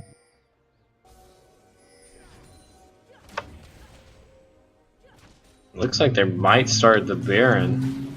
And they they're gonna go ahead and will. start the They didn't Baron. even wait for go. The second the wards were gone, they said, let's do this right now. 7,000 on the Baron. They do have the smite advantage with both Cho'Gath and with the Rammus. 4,000 on the Baron, 3,000 on the Baron, 2,000, 1,000. They make the bite and take the Baron Nasher. And now they're chasing caught after a Callista. retreating enemy. Twixter takes out the Callista so fast, and Grom falls along with it. And it looks like the lack of focus on the Baron, or the lack of team fighting, has allowed Resurge to have a free Baron, and this could be a game 3, ladies and gentlemen.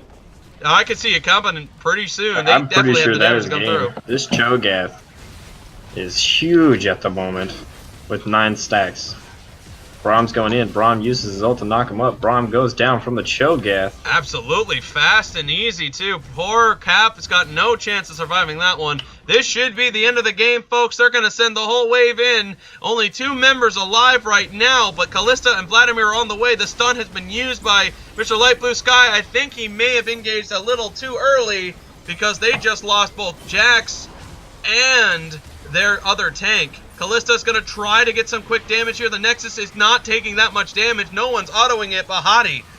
The fight is continuing, and it looks like Twixter does take out the Vladimir 5, 2, and 6, and that is the end of the game. Resurge has won the match as they swung it back. We're going to game 3, folks.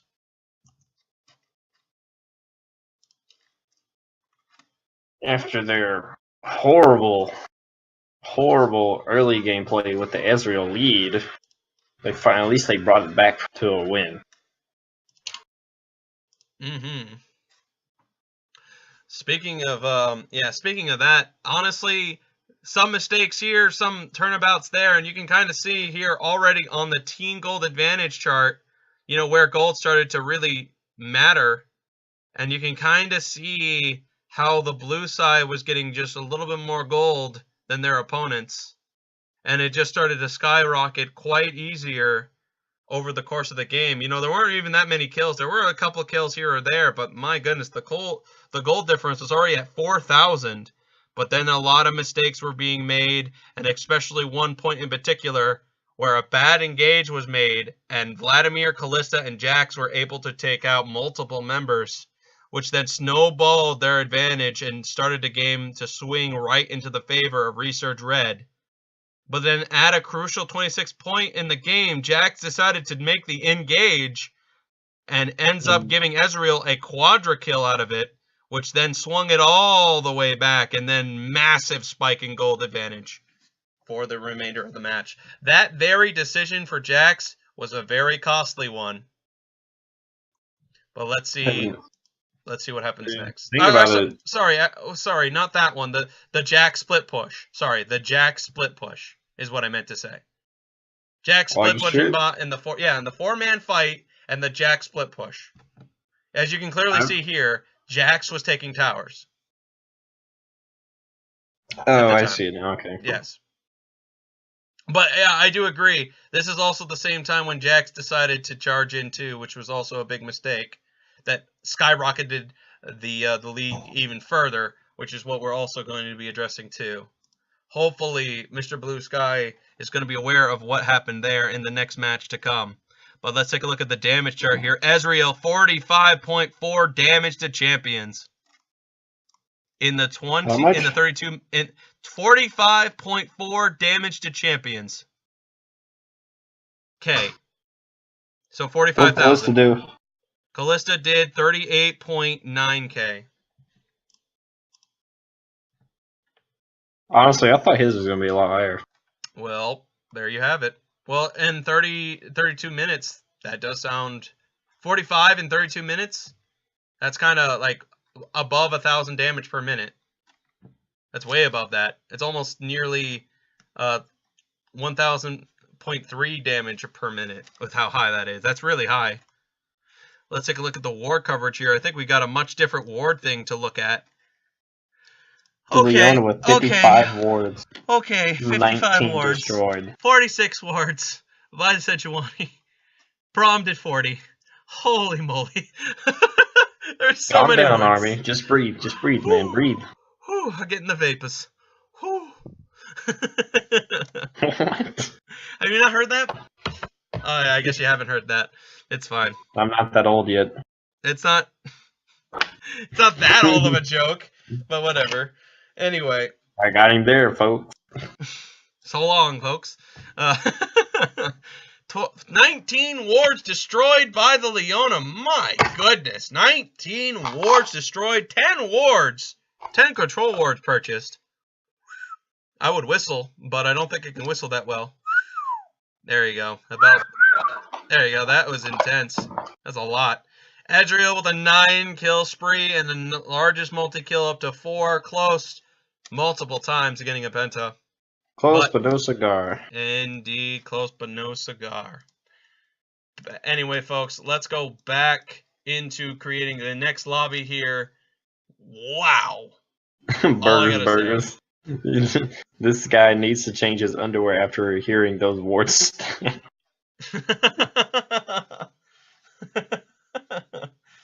Alright, well, anyway, time for everybody's favorite music, The Finalizer from Tekken 5.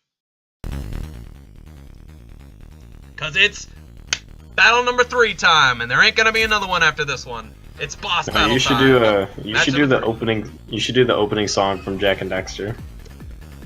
What are you, a troll? What's wrong with you? Do you know what that song is? Yes. Or do you remember? Yeah, Yes. that'd be awesome. I love that song. But that doesn't work for, it's a best of 3, Sonic, not an introduction. It doesn't matter. That song's amazing. You are missing the point of a I could final match. I could just see you. I could just, or not see you, but I could just see Nar just dancing to that music. Oh yeah, definitely. But I don't see Nar being played in these matches so far, anyway. Really, you only pick Nar if the enemy has chosen like a super hardcore tank top, like a like let's say they pick a Maokai, or if I accidentally declined that. Nautilus, yeah. Yeah, can you send that back to me again? I accidentally hit X. Or invite me back. Hit X on what? Oh. Okay, 1 second.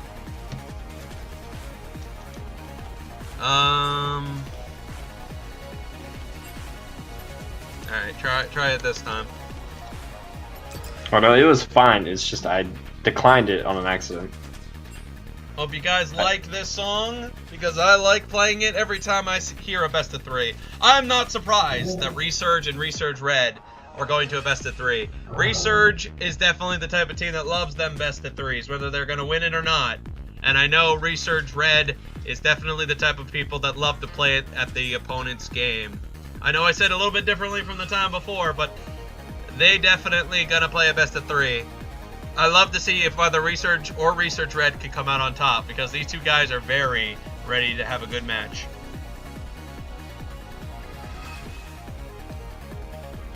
I will be back in a split second.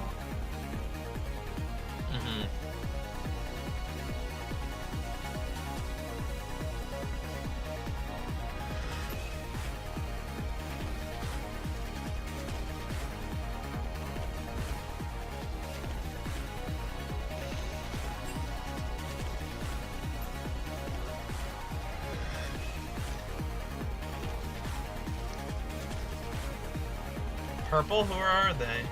What are the purple? What about purple? Where out they too? What are the purple? What are you talking about?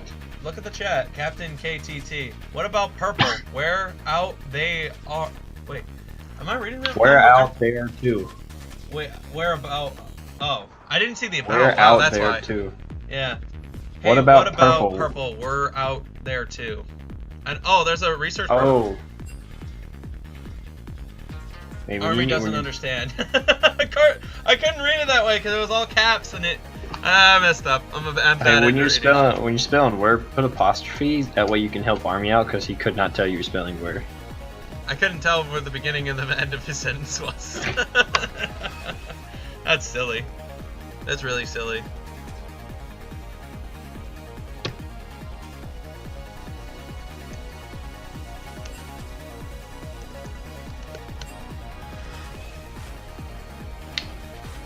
All caps are so fun. Indeed, I agree, man. Why do you think my name is Cap? Okay. Why do you think my name is Kappa? I can't wait to see that 100 followers peak out. I hope it's going to be this video that does it too. Of all videos, the one where we're doing a reschedule on Saturday. Of all things. There is almost 30 people watching. There could possibly. I believe it. I believe it. I expect it. Oh, he expects it. He expects you all to follow. Report, please. Alright, looks like one of the members have gone to the bathroom. I think that might be a good time to get myself another refill on my water. Anyway, be right back, folks. Won't be too long. Let's just hope everything's going to go smooth for the game 3, and let's see what Resurge and Resurge Red are going to do to try to bring this game to an end. Be right back, folks. Won't be too long.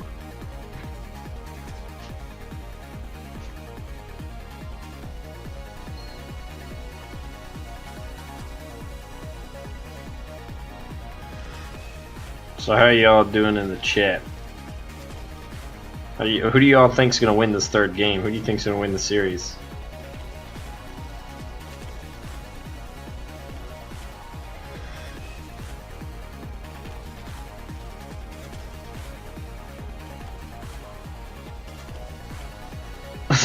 What? Wiggles, what is wrong with you? What is that name? Some guy who has... Stop typing in the chat for a second. Let me read his name. Some guy who has... forget it. Resurge Red? Now it's Resurge? Alright, Darkstar Gaming. Pick one.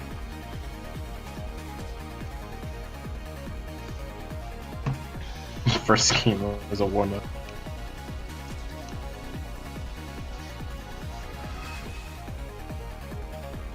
Oh, okay. Thanks, Snowball, for telling me. That was actually kind of hard to read because it's so close together.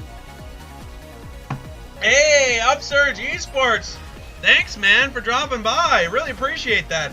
You know, when I came over, too, during your 100-view finale of your championship, man, I really thought that was really awesome to watch that finale. It was cool.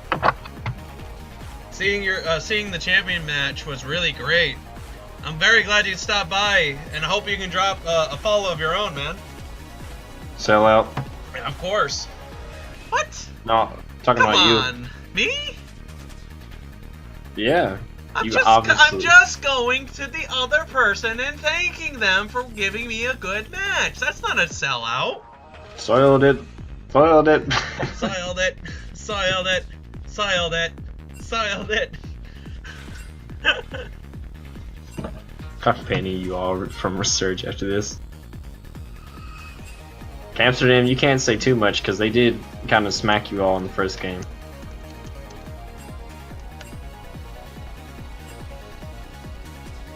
And you also faltered very hard in the second game. Just saying.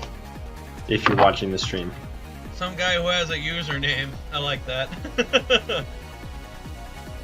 Yeah, I'll sure to follow you guys. Me and Darkstar Natsu are good friends. Well, that's great, man. Thank you. Thank you. Really appreciate that.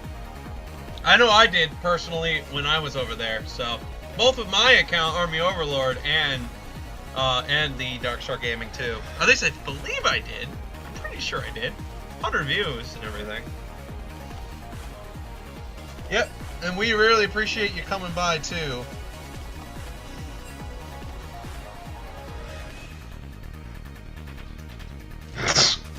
Instead of Grump this time, Hottie Williams, you're gonna die to wolves this game.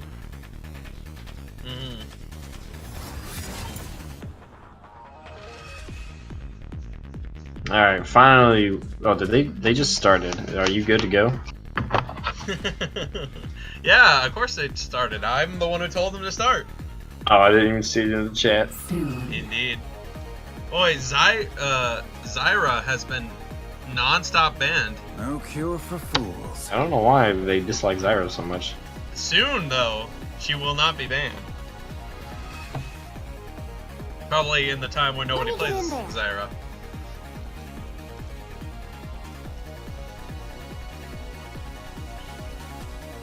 We'll go with that. Who dares defy Looks like they're my banning Who the dares Oslo defy my will? Mr. President, who dares defy your will? Did somebody say that? I got the Secret Service on my side in the FBI. And the the CIA. FBI and the CIA, huh? And some spies from And- Nigeria. Where do you... Okay, what? Why does that work? Why do you think that worked? That sentence you said there. Why did you think that worked? Because I said it. Okay. That's I am the I president. dare Don't- to defy your will, army. Well, some Don't guy who has a question the username, president. I will dare to defy your will.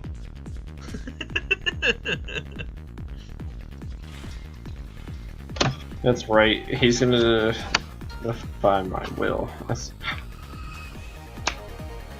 Leona coming in. Well, you're gay, so. What? That's what he said. No, he was talking to you. Yeah, I dare know. defy I your know. will. That's what I was saying what he said to me. I thought it was funny. Oh, I see now. I see.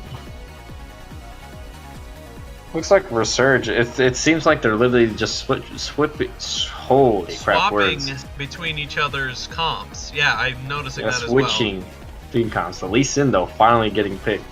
Yeah, I am also rather interested to see why they didn't pick that earlier. Not to mention, it looks like on the Resurge Red side, they're resecuring Echo for Lidrid here. Oh, Lidrid. Wow, I call him Lidrid again. Darn it. Lirid.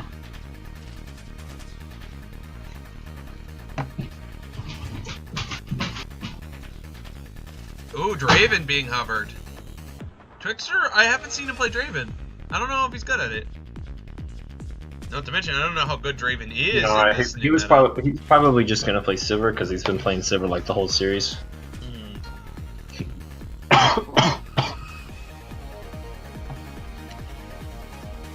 Oh, it looks like it's gonna be Caitlyn this time. That's a pretty strong bot lane, Leona and Caitlyn. That's easy. Headshot procs for the Caitlyn. Right, and with Leona too, Absolutely livid. the damage is going to be a lot stronger for Twixter. Amsterdam really loves that Leona. Like, really loves that Leona. Like, you should probably stop letting him have Leona. Yeah, I'm surprised they're honestly allowing the Leona to go by. Like, Leona is just so Three good times, no in this less. new season, or preseason at the moment. No. They, Resurge Red had Leona last game. No, they didn't, did they? Did they? I don't remember. Ignorant thralls. I just forgot. The Diana ban. What's up with this? I want to, like, who's Diana is so amazing that they just have to ban it. Clearly Villa. Or Wiggles. Or both.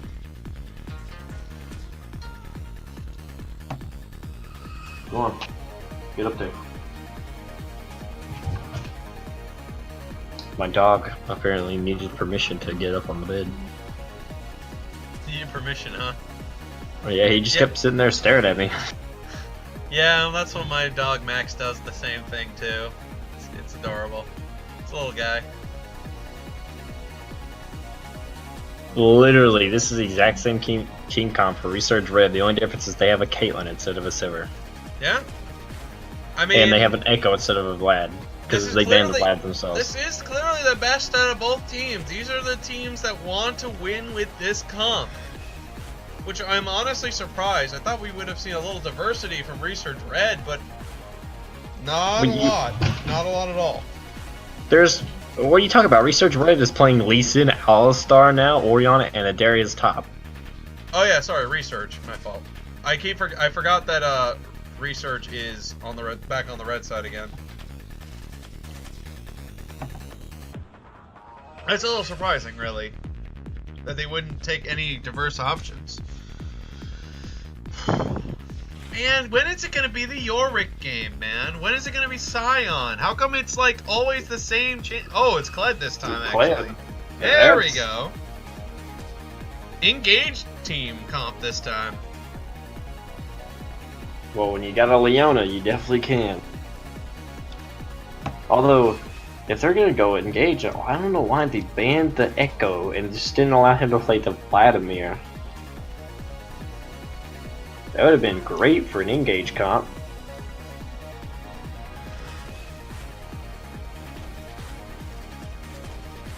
What do you think is going to be the focal point of this game? What do you think? What lanes do you think need to win for their team to win? usual. Just having more damage than they do. That was a great answer. Yeah, well, you know. That's about as simple as it gets, really. I expected a little bit more in that answer, but nope.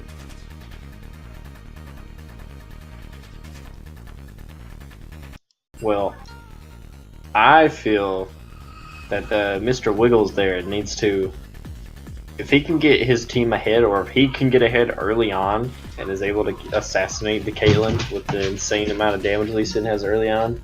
Yeah, thanks, Carolyn. I really appreciate that. High class analysis on my end. Anyway, go ahead, Mr. President. If he can assassinate the Caitlyn as fast as he can, I'm pretty sure they'll just flat out lose, because she's literally, Echo's gonna do damage to like one person and then have cooldowns. If Caitlyn dies, it's literally all their damage is just gone, because Kled, I mean, it's Kled. Kled sucks because they nerfed him to the ground. But also, I mean, yeah, especially in the later half of the games, but I feel like his early game is still pretty strong. But you're going up against a Darius, which his early game is better than the Kled's. Yeah, at least at this stage, especially how weak Kled is in that regard. But the thing is, Kled happens to have a bit of counterplay to Darius. If you time his E, if you time your E correctly, you can avoid Darius's Q the entire way. I don't know, because Darius at the moment, when you give him I don't remember the new rune or whatever you want to call it, but it's the one where you get the bonus movement speed. Like every time you proc it off of a minion or something, he becomes incredibly so fast that you cannot get away from him. Like his movement speed jumps up to like 500 or more than that. It is insane.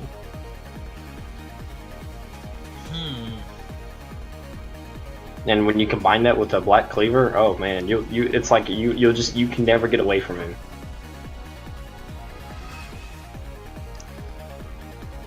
Yeah. It all kind of depends on how Darius really, what kind of runes the Darius is really picking, though. Kled might end up, if Kled does get ahead, even gets a lucky break, and the Darius doesn't hit any of his combos efficiently, Kled might be able to get the upper hand on the Darius. Remember, Darius's attack speed is pretty low, where Kled's attack speed is pretty high.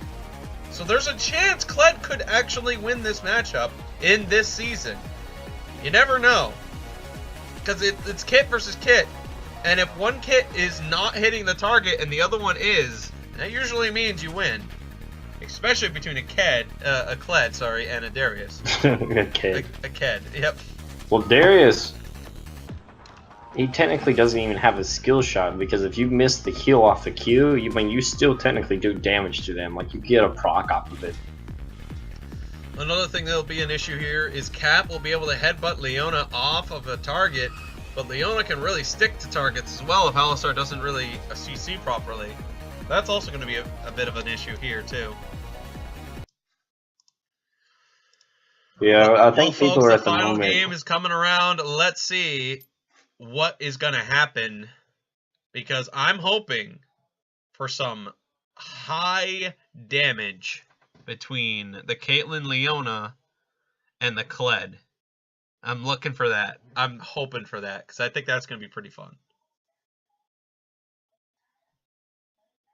I'm looking for crap, what's his name? I just got Blue. Blue?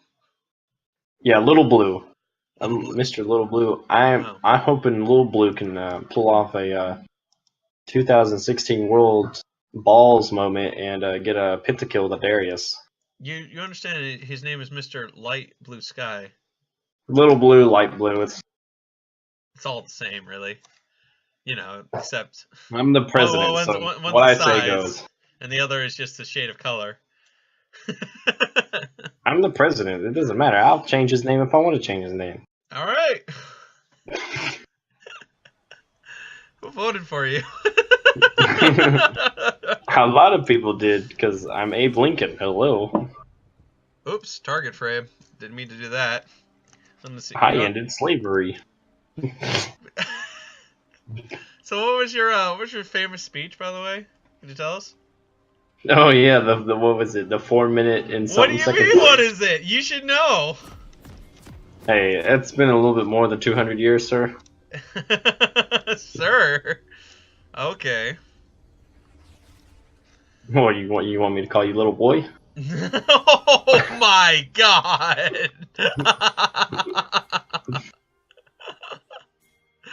Wow. It is 1-1 here, folks. The game 3 is happening. Ooh, look at that Dunkmaster Darius skin right there with the blue and white chroma. He looks like he's playing on the I think it's I want to say the New England Hornets, but I know that Detroit. No, what the Hornets team. I thought the No, You know, what I'm is the thinking Hornets about it team? too. There's another team that has that. I don't think it's the Hornets. What, blue and white? Oh, the Orlando Magic. Yeah, but the problem is that's not like they also have black. Like the Orlando That's Magic why has black too. that's why I was picking the Hornets because Hornets is Yeah. just strictly just white and blue. Yeah, But I but can't remember their full name. Army is now Mr. Little Blue. Wow, some guy who has a username. What an interesting fellow. He's defied my will, and now he's calling me Mr. Little Blue. Wow, what a man. What an interesting little fellow we got here.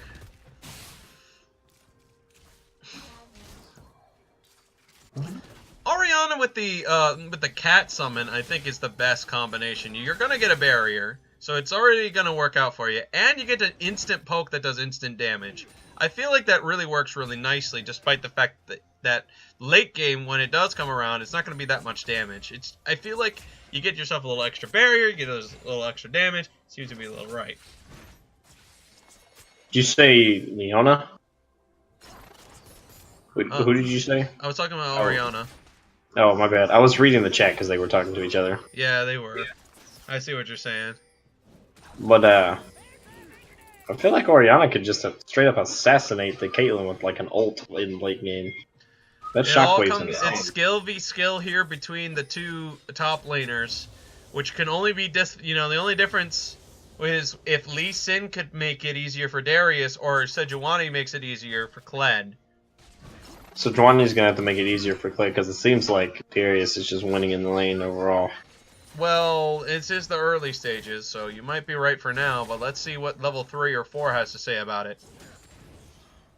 He tries to get the W, doesn't want to use the E pull first, interestingly enough. He probably has WQ. I highly doubt he would start WE. I mean, I meant QE is what I meant. This is what I was thinking he would start. Interesting though, he went W. It's just personal preference. I guess so. Both of them are perfectly fine because one portrays I'm gonna kill you in lane. I'm like more interested in the top lane right now than watching the spot lane. Well, yeah, I mean it's Darius. Yep. It's Dunk Master Darius. Okay, well that was I was assuming we'll say he went for farm there, and no, he wasn't actually trying to harass the Clid. Right, yeah. So wait, what happens if Darius? Wait, Mr. President, what happens if Darius wins? Does that mean like you're the worse top laner than I am? And, like I'm better than you now? If Darius wins, that means I'm right and you're wrong. Okay, fair enough. Well, if Kled wins this lane, that means I'm right and you're wrong, and your streak is over. Like you're always correct, but your always correct streak is over if I'm right. If Grom wins this lane, now your buddy Grom is what you're going up against. By the way. Oh, whoa! It looks like Mr. Light Blue Sky almost went down there. Mr. President, uh-oh.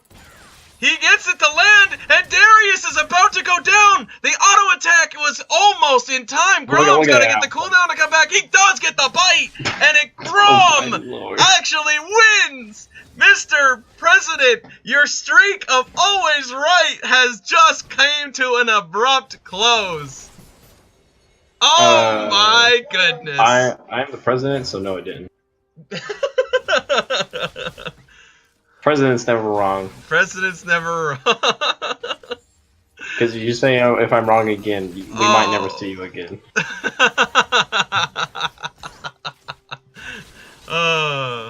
Villa is now trading with Lyrid, and the damage between these two are kind of equal, but I think the cat creature is giving the upper hand. The extra barriers is making it so Villa's not taking nearly as much. But then again, I might be wrong on that one too. Looks like Echo's taking some good trades.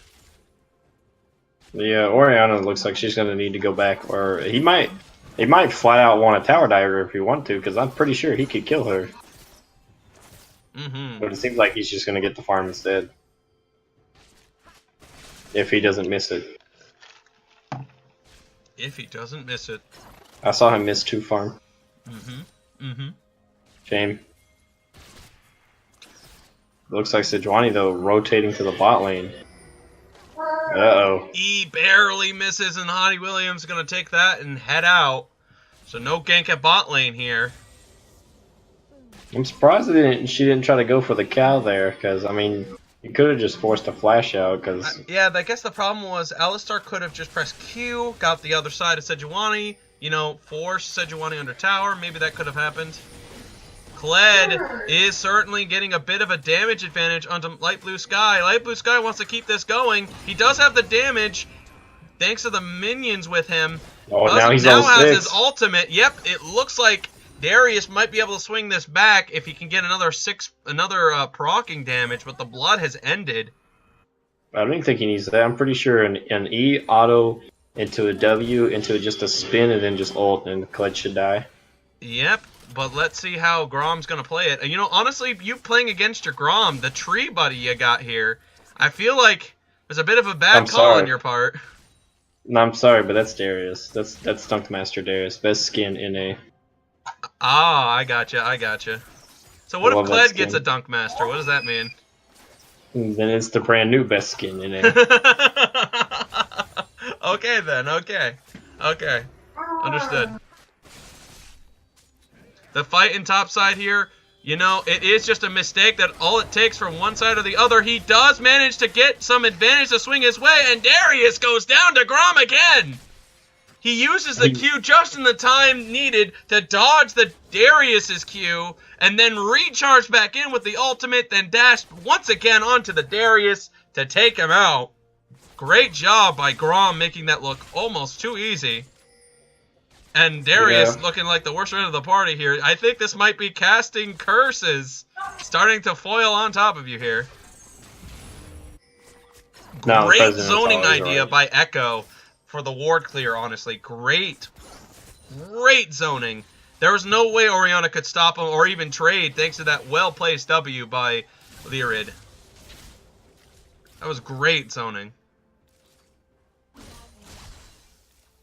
I'm pretty sure Lee Sin needs to gank top lane at some point. Well, why would you say that? Because Darius is supposed to be who? Well, no, it's more like this person playing Darius can't beat a Kled. Oh, I see. So what I said was right then. It was a skill-based matchup, which means if Kled plays it correctly, which it seems like he has been, he will win out. Hottie Williams, is he going to go down to the golems again?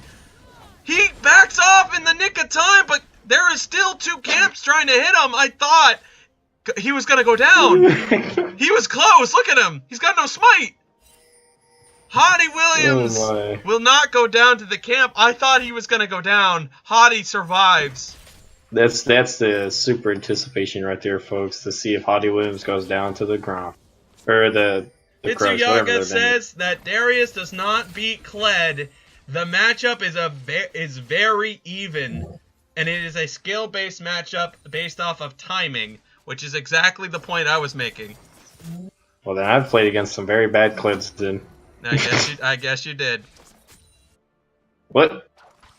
I'm surprised. I'm surprised. It's a skill-based matchup, and it looks like Grom is playing it really well. Oh, Lee Sin though is coming. Yep. Flash being made here. Wiggles needs right to there, hit throw the Q. Yep, gonna go ahead and flash ultimate.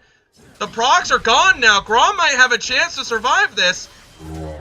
Just He tries to get the last proc, the ultimate to slam down the Kled.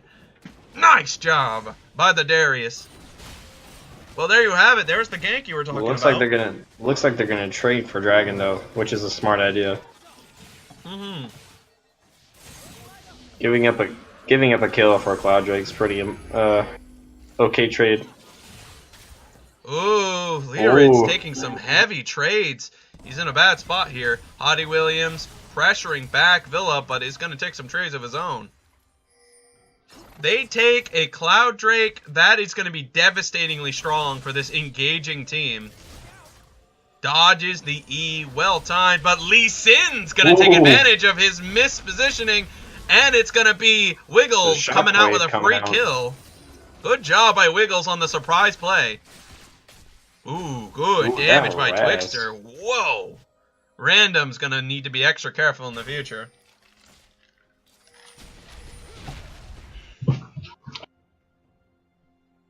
I have to let my dog out again. Ultimate goes wide. Kled's going to use his ultimate to try to get the movement speed. He was a little bit behind, but Grom still has an extra inch of speed.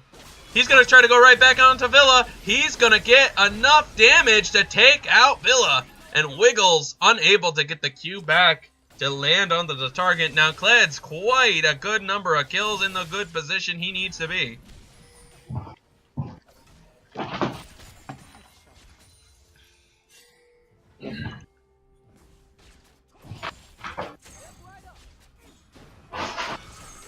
And there we have it, folks. Alistar charges right back in. Lee Sin kicks him right away from the tower. And Cap gets some harassment, but that's going to be kicking him right off the tower. Nice job. Villa had a great Vladimir couple of games, but it seems like the Orianna, although farming very well, seems to be struggling a little bit on positioning at this time because it just seems to be working against him.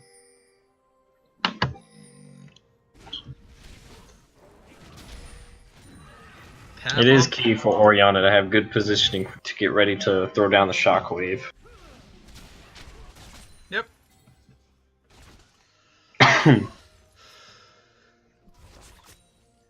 Well, Xayah though, getting a little close there. I don't know if you want to stand that close to Leona at the moment. Does have his ultimate prepared in case anything happens. Amsterdam sizing up someone random, but someone random definitely seems to be confident in his ultimate. In fact, it looks like he wants to ask for a little bit more trouble. The Darius going to get some good tower damage there. What a good passive there. Hottie Williams now coming up. Three people were coming up here just to kill the Darius. The Darius. There's the proccing coming off. Darius gets the pull on time, but that's going to be a stun lock. Darius does manage to get another pass at the proc, but it is not going to be enough. A little bit of revenge for the gank earlier by Lee Sin, and we might be seeing a tower fall here. Wiggles is trying to hold off the siege, but that tower seems like it's going to go down. Two opponents are about to try to take two towers at the same time. Kled takes the first tower, and it looks like the bot lane will take the bot tower, and Orianna takes the mid. Yeah, I don't think that's a good trade overall. You lost two towers, you gained a kill, but then they trade the kill back for... Oh, wait, why did Orianna stop attacking the mid tower? I have no idea. How low is it? What? Like 3 autos. Wow, Villa. Very bizarre decision. Could have gave a bigger boost of gold lead, but decides not to take the tower right now. Very bizarre decision for him. I mean, he could have sat there and kept the auto on it because they weren't even at the bush where the ward is yet. Yeah, it's very bizarre, honestly. Grom now gonna back off here. I wonder how Grom's gonna feel after he figures out what happened with the Darius situation that you didn't believe in him. I wonder what he's gonna think. He ain't gonna say nothing because I'm the president.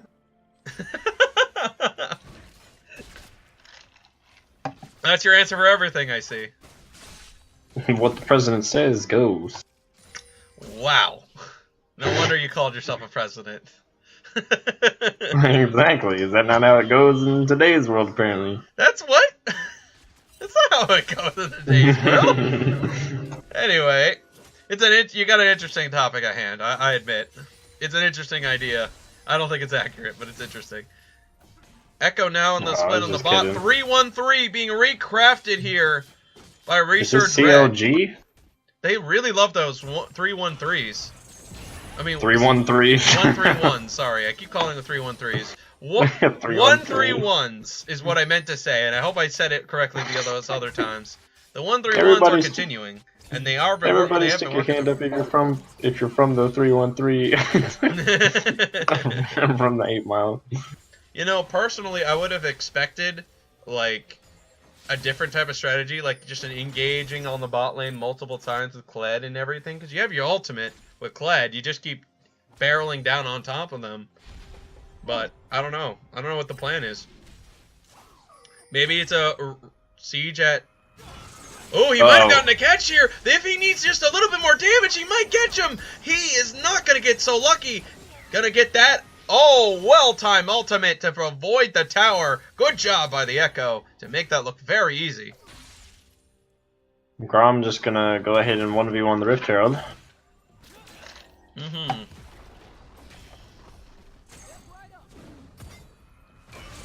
Ooh, Alistar's like, here, take this. Yep, headbutts him into position. Lee Sin now here.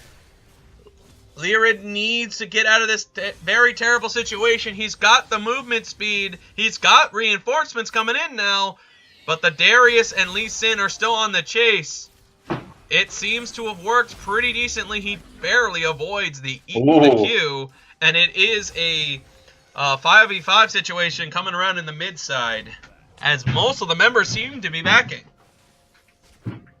Darius almost got that pull onto Caitlyn. Oh wow, I just noticed that the someone random forgot about the fact that he had a heal prepped and didn't use it to try to save his own life against the Echo. So the assassination just works out for Echo there. He may have thought that he wasn't going to die. But at no health remaining, just seems kind of weird, don't you think? He might not know. He might not know how long Echo's cooldowns are. Because, I mean, you haven't seen Echo in quite a while.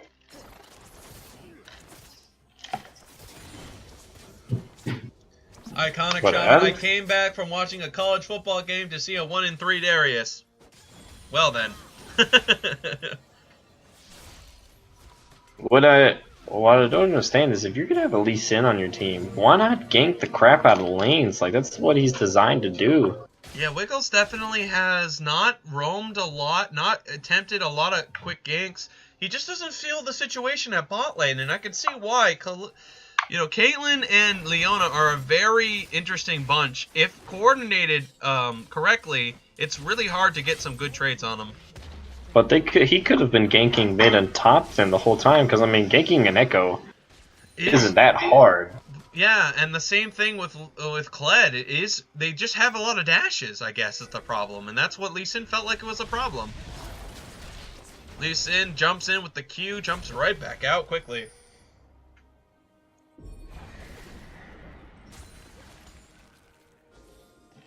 Blue card for Deshaun Watson. Oh, that's not fair, man. People are actually starting to like that guy. Wait, blue card? What? Look at the chat. Well, I don't know what a blue card is. It's a TF card. You know, like when you accidentally pick you accidentally take the blue card instead of the yellow card? Oh. Yeah, it's a TF, it's a bit of a TF meme. I think Trick True G started the meme, I think. Red team takes the dragon, and it looks like it's engage time. Everybody getting a speed boost into the fight here, but they don't want to commit. They change their minds almost immediately after Kled uses the ultimate. They had the movement speed. They could have committed, but they changed their mind. Rather strange. They knew Darius wasn't there.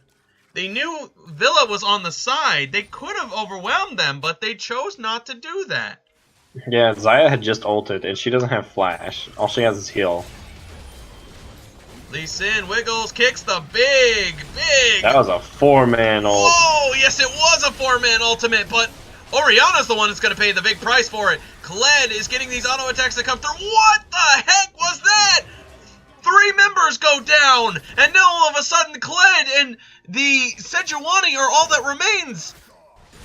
They're going to shove in the mid side here. What an enticing, enthralling burst damage by the bird lady. I told you, Darius, the president, is never wrong. I don't know what you mean. What did Darius even do? Ooh, He pulled four. Grom saves himself in the nick of time. He Hottie pulled them all Williams into. trying to stay alive does manage to stay alive. He pulled them all into Zaya's feathers, lined it up. Oh, good work on his part with that organization on the pull. If only it was a blitzcrank, maybe he'd be a little bit more useful. That wasn't even funny. That was just bad. You made yourself dumb in that situation. Alright. I guess you're right. Well, when you Research put it throws like that, better like than that, Tom like that, Brady. like that, you Wow. right.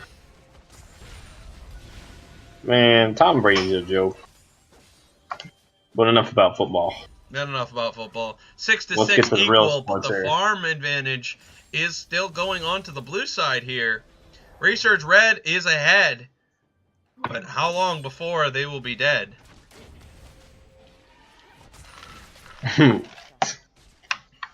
Oh, that one was pretty okay. Not the other ones I said. No, I was just about to say that was just bad. Okay. How are they going to be dead when they're ahead? How long before they will be dead is what I was saying. But they shouldn't be dying if they're ahead. Well, Darius is on the split bot side. 4 members mid. It seems like they're a little disorganized at this time. They don't know whether to set up multiple people bot or not. But Echo is still farming with the Darius as Darius continues to defend the tower by himself. Oriana has been sent top side against a Kled. That might be very unwise. That might be very unwise to send a Kled against an Oriana. Kled can just run over Oriana if everything goes well for him. The positioning on the Baron seems to be pretty good. They've got the complete control of Baron vision now. Now they're just waiting Mr. Light for a Blue bait. Sky is still in the bot side, does have the TP up. Echo has his own TP, but no commitments yet. They do now realize Kled is in the jungle on the top half, and Oriana is alone in that lane. But Kled has decided to not try to fight Oriana in a 1v1. I find that very interesting and strange. The Oriana has 0 protection. Kled actually has a lot of damage and is ahead. I think he should have took the risk and take Oriana out in the one-on-one. But I guess that's not exactly how he sees it. He Are there a probably lot is of too teams in scared the to getting community, or collapsed just on. these two? There are 8 teams currently as a total for Darkstar Gaming League. These 2 teams just happen to be sister teams going up against each other.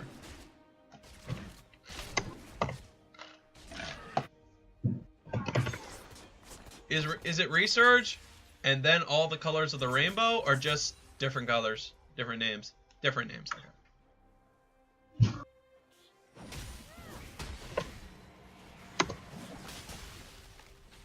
Still don't understand why Research just doesn't call themselves Research Blue versus Research Red. That just makes sense to me. But hey, whatever. Thank you very much for helping out Carolyn in the chat, by the way, folks. Darius has a good burst of movement speed, dodges the pull that could have engaged a fight that I don't think Echo would win. Kled re-shoving in the top side. The fight's continuing here, and the control ward vision has shifted right back into the favor of the opponent. Light Blue Sky really wants to get that mid laner, but he can't seem to get the speed to get in time to Lyrid. He actually does hit the pull that time, but he misses his Q combo. Lyrid's going to get some quick poking trades, and Mr. Light Blue Sky's going to back up a bit again. A little bit of that. There's a Lee Sin in the open area, and Hottie Williams goes in alone as it looks like the bot lane has made up their mind. They want to take out the Lee Sin. Hottie Williams perhaps just zoning off the enemy. There is a solo ADC walking through the jungle alone with no help whatsoever. They're now moving over towards the Baron. You know, it's kind of strange that a catching comp is doing the opposite of catching people, for the most part. The only time I've seen them catching was the bot lane catching out the Lee Sin. Kled has not really made any catching attempts yet. And Echo will be coming in as well. Mr. Light Blue Sky is going to go jump right back in. Mr. Light Blue Sky does take out the Sejuani. Now has all of his stacks up and ready. He goes down to the Kled, but everybody forgot about the ADC, as he's now got a double kill and is looking for a triple. And gets it. That is a huge killing spree, and that means Darkstar. Oh, I keep calling him Darkstar. Why do I keep saying that? Oh my goodness. I look at DSGR, and that's why. That's why. Darkstar Gaming Resurge is what I keep thinking. Anyway, Resurge Red is now on the Baron, and Resurge is trying to figure out a way that they can manage the situation better. Oh, we got 100 followers! Oh. Nice! We got 100 followers! Woo! Yay! Like and the Baron goes over to Darkstar Gaming Resurge Red. I'm just gonna commit to it because I'm just gonna keep saying it. I'm committing to it. It's Darkstar Gaming Resurge Red. You didn't even say Darkstar Gaming. You said Darkstar Gaming. I did say Darkstar Gaming. You just heard it wrong. You're sleepy. Go to bed. You're too tired. And that's actually Resurge Red that got the secured Baron. Thank you very much for being our 100th follower, man. Really appreciate that. I don't believe you do know you do know Resurge Red is who secured the Baron? Yes, that's what I said. You're not paying attention, are you? No, you are not. You are definitely not paying attention. You definitely are not paying attention at all. You need to go to bed, sir. Attention. You are definitely not paying attention. And Infernal Drake goes over to Resurge Red. Like I've been saying for the blue side. Chat, back me up here. No, don't you back him up here. He is clearly being wrong on purpose to try to throw me off. You are super tired. You are definitely tired. I'm waiting for the chat to back me up. Oh, it looks like the engage, though, come from Kled. Yep, and that is a good engage. They might be able to get a kill on the way out. The Orianna ultimate has forced Echo to be isolated by the Lee Sin. Lee Sin's going to charge right back in. The stun is locked down. Engage by the Alistar. Throws off the Callista, and it looks like Resurge Red has swung it all the way back. The catch has backfired, and the coordination has worked against them. The catch was not to be made. And Resurge Red has gotten the advantage with the Baron and the advantage of the enemy being out of position. They might be able to win right here, folks. I'd say that could be game. That looks like game. There's the inhibitor coming down. Echo and Leona, the only two remaining members left. I don't know what kind of damage they got left in the tank, but I don't think they're going to out-damage a Darius or an Alistar. Ooh, caught and land. Lee Sin kicks him out of position. The two are sticking together. But here comes Caitlyn coming back alive here. Twixter does manage to help out, but Darius is just way too tanky at this point. Twixter does get obliterated by the Darius. He gets himself a double kill. Kled is trying to get a little bit of more damage through. Echo gets himself a triple. Lyrid goes down to the triple kill by the Darius. But Darius is now out of mana, he's out of touch, and he's out of time, and I'm out of my hair when I'm out of line. And it's a stun lockdown that allows Darius to go finally down, and that will be all the members of Resurge Red after they lose an inhibitor and a Nexus tower. Kled's going to try to get one on the way out as he runs over to that tower to try to take it out. He almost had his ball, 2016 Cloud9 balls moment. Almost got pulled off the Darius pentakill right there. He was very close, but he definitely just nowhere near the amount of mana. He used everything he had just to get the mana he needed. So he was just fighting with nothing but a red buff at that point, because the blue was just not giving him what he needed. And he just could not survive that fight. Great job, though, honestly, by the Darius, as he swung his bad laning start into a now carrying the situation for his team. He nearly won the game for them at that point. I told you, the president is never wrong. You were wrong though, because you didn't say anything at all No, about this part of the game. No. You only said that Kled No, is no, going no, to no, no, no. lose to the Darius, which didn't happen. Kled won. Hey, he's losing now. That's not happening either, because Kled actually came back to life and beat him. Came back to life. He had a GA? No, he didn't. No, You he mean came his- back, his he little- responded and then killed Darius. Oh, I thought you were talking about he had a GA, and it's like, how did you know that? Holy moly is right, guys. We're just absolutely at each other's throats. Trying to kill each other, as Darius now splits at the top side, does have the TP. He's going to use it right now, actually, as the disengage is beginning. Lee Sin jumps is so far in, but nobody was there for the catch. And Resurge, He was able to get out, though. yeah.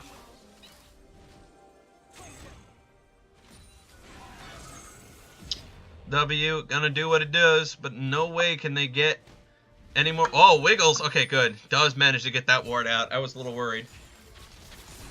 Seems like, I want to see them set up with an Alistar play with the Orianna. I feel like that's going to win them the game in this next fight. But it looks like she's going to give it to Lee Sin. Everybody's making fun of my stuttering, apparently, as well. It's a fun game. It's a fun day. Thank you guys for watching so far. By the way, I really appreciate that. Even if you think I'm Tyler 1 in a way with my stuttering. And now we're making fun of Tyler 1. That's just messed up. Hey man, he's a comedian at heart. He understands. That might actually offend him. You never know. I'm gonna tell him now. Greek.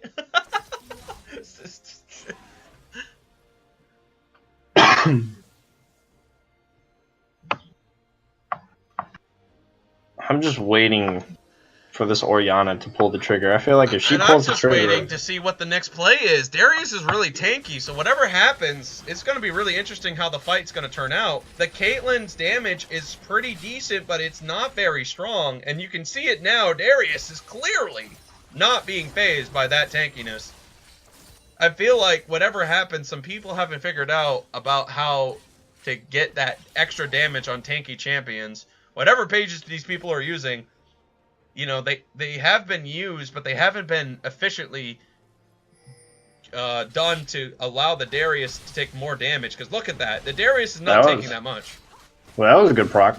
Oh, yeah, I mean... it was the static ship proc. Okay, I guess it's commit time. Grom's gonna go right into the Darius. Darius is getting ignored, but the ADC is now fighting 1v1 against the mid laner. The fights between these two teams have gone pretty neck and back and forth. Wiggles, Lyrid wins the fight. Darius gets the dunk in time to stop that advantage. That's the mid laner and ADC gone right now, and Resurge is unable to throw him off, and Resurge Red is continuing their siege.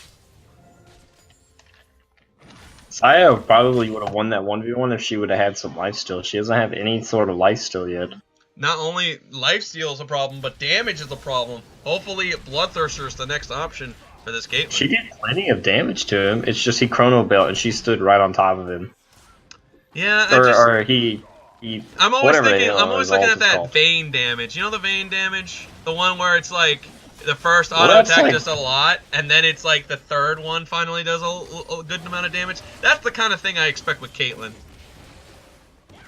They're going to back off the Baron the second Lee Sin and Orianna showed up. Now, Grom lost his Scarl, so this is going to be pretty tricky. They're going to have to all back off here. They have an opportunity to now take the Baron. They're going to back off as well. What a very strange decision here. Well, they don't have any damage with them at the Baron, though. They had an ADC coming. Someone random was on the way and stopped the second they saw Villa back. They could have taken the Baron. That's unfortunate. Darius doesn't have teleport, so that's probably why they're not going for that play. I see. Maybe that's what you're saying. Why didn't they one top 4 bottom? Well, I don't know what the situation is right now. for them. Darius has to be with the team because he's a frontline threat, and if he's not there to protect the Orianna or ADC, like in that instance, the last fight, Kled charged right at the Orianna, and Darius actually pulled the Kled away. I'm gonna let you know that the Caitlyn already has armor penetration. He already does. The Q misses again. The Darius is having a hard time hitting these Qs, but Mr. Light Blue Sky is actually getting the penetration to come through.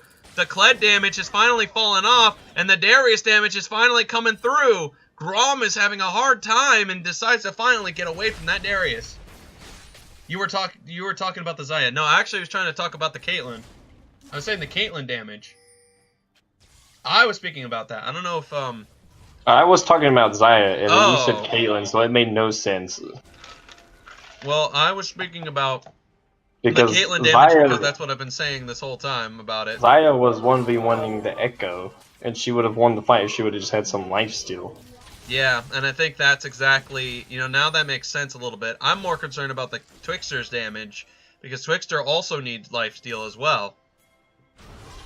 Once he completes his rapid fire cannon, he'll probably be able to do plenty of damage. Yeah. One wants to make the engage, so does the other, but neither side can make their engages work properly. They're just missing every opportunity for an engage each and every single time, and it's really unfortunate. Honestly, if they could just coordinate their engages, they could really make this engage comp work, but they just don't. They just completely don't know when to engage. It's like they don't speak to each other about when to go in. They just don't seem to have any communication going on right now for Resurge, and it's really disappointing for them. This right now would be the time to go in. And it looks like they're going to. Is Lee Sin going to commit? No, they changed their mind. They back off right away. The waves at top side and bot side are losing right now, folks. For the sides of Resurge, not for Resurge Red. I mean, I didn't even say a name. Well, I was just letting them know. You just said are losing. Yes. I didn't say it. I mean, okay, I guess I had to say a name there. I mean, it looks like it's quite clear which side is winning and which side is losing from the color coordination. I mean, fine. I'll say the name right. I'll say the name the correct way. I'll say the name of the team that it has the wave that's winning and the wave that's I was losing. just letting them know. I'm just saying, man. They're just like they're looking at it. I don't know what else to say. Well, anyway, Twixter's now going in on the Darius. The blue has been the Baron's been secured. Twixter's going to keep the fight on the Darius. Darius's lifesteal is finally coming through, and it looks like they did manage to take out one member, but so do they take out the Darius on the trade out. Twixter's positioning. What in the world is he doing? He stood way too close to that Darius. He didn't even need, like, my goodness. Oh, now it's engage time on the tower dive here. Echo gets kicked right onto his teammate. Kled is almost dead. And now they left the Leona all to himself here, and it is going to be perhaps the final plays here. As Resurge Red on the blue side has come through.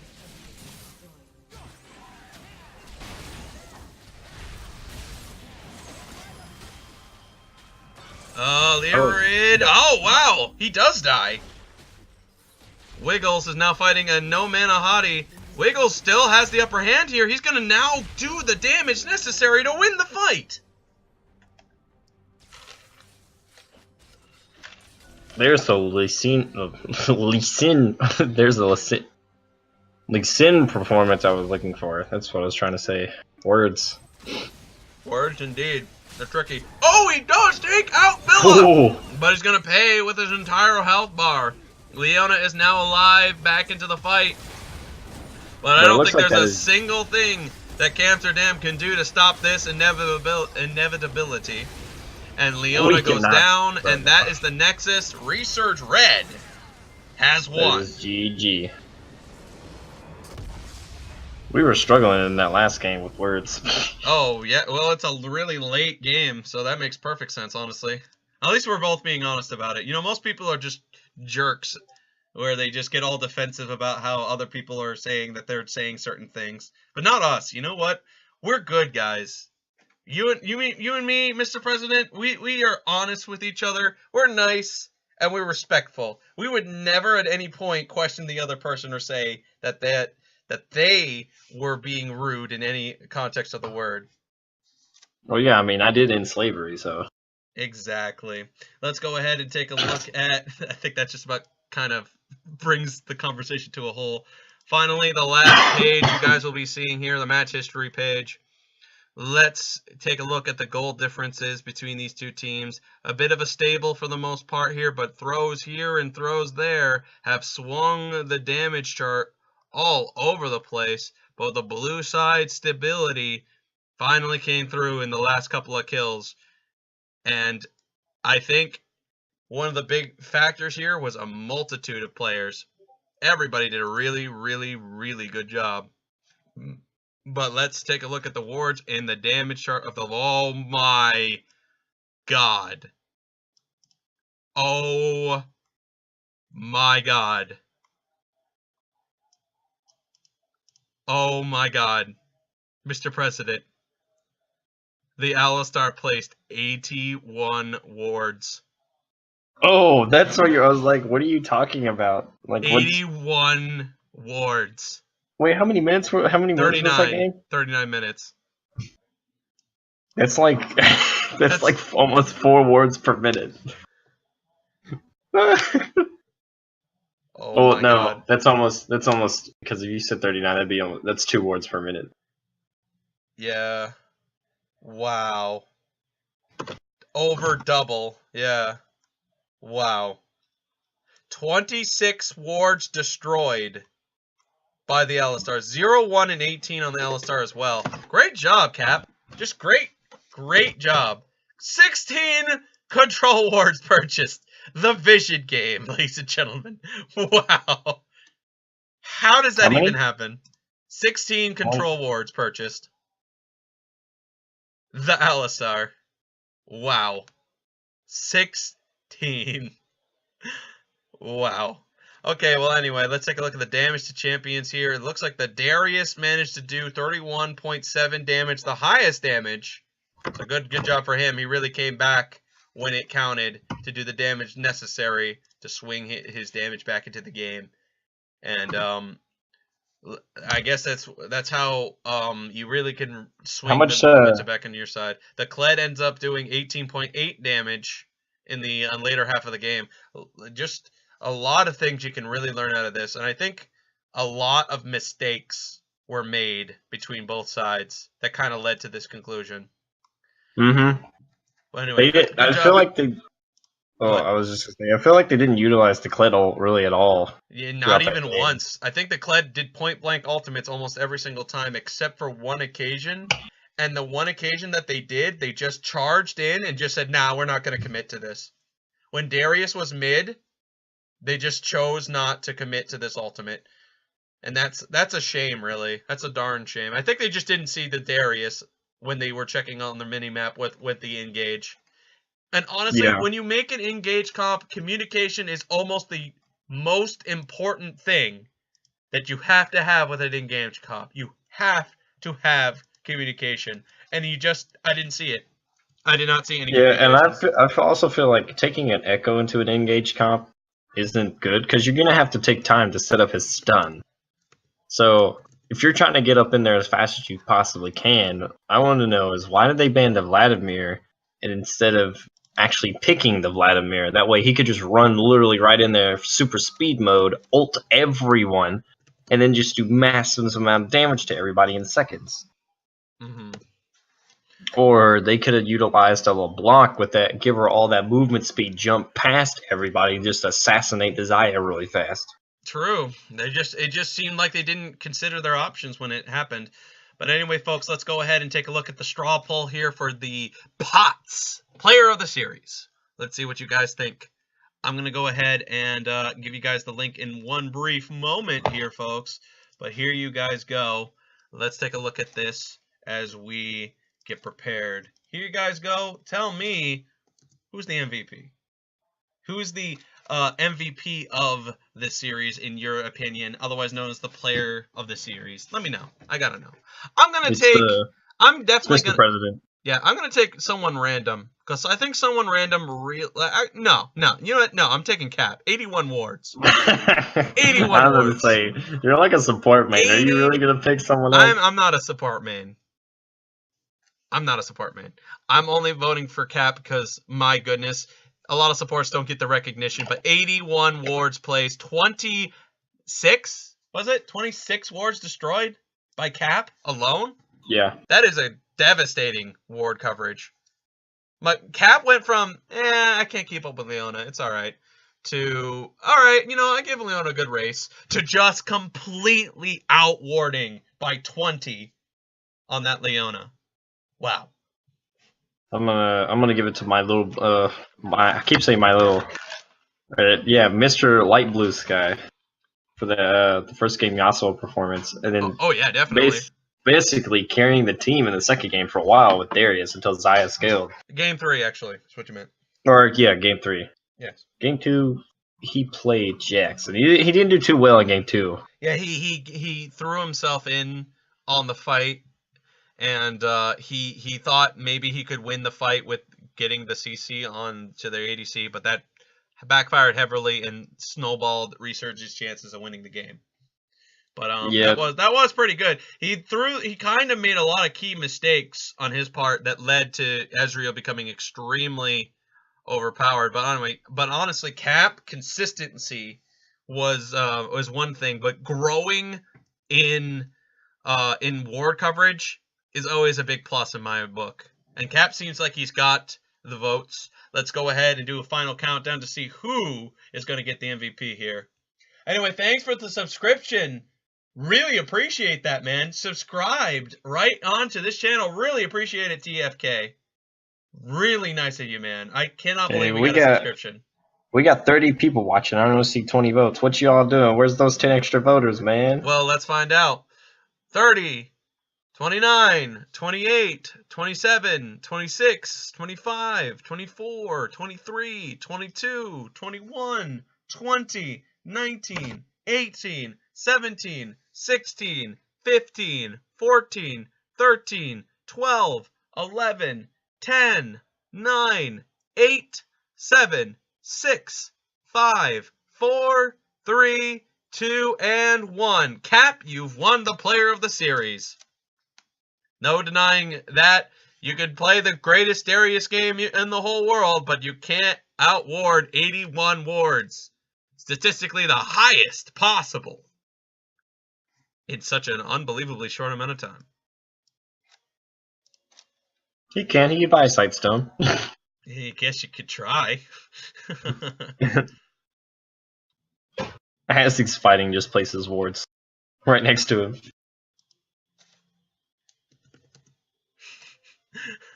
Your message, I just got your message that you sent to me, by the way. Oh, it's funny. I won't repeat it, but it's funny. That's what I want to say. All right, well, let's go ahead and see if we can get our MVP in here. Cap! Man, that guy is quite a visionary, that man. He could play multiple positions. He can be the video editor, and he can just be the dominator of wards. He sees things, man. He sees things. But let's go ahead and see if we can get our interview with him. What? Every time you say Cap, I keep thinking of Kappa, the Kappa song. Right. See if we can move him right into our lobby to have a conversation with him. Cap! Oh, hi! Hey, man, you've won the MVP, or otherwise known as the Pots, dude. You won the Pots. Thanks. Dude. Nice. Dude. Wow. Wow. You're a video. So let me get a little bit of background here, and correct me if I'm wrong. Correct me if I'm wrong. You're a video editor, and you're also a designer, right? Yeah.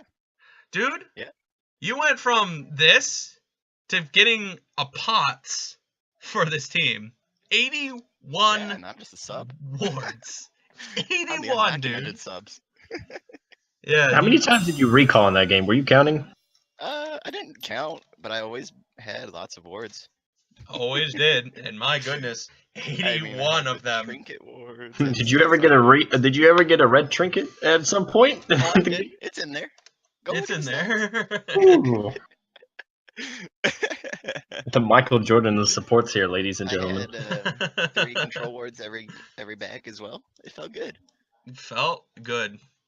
Anyway, great. I just want to say the momentum of these games. What did you think about them as a sub? Did you feel like the team was really like all over the place, or like what in particular did you feel about this team that you were playing with?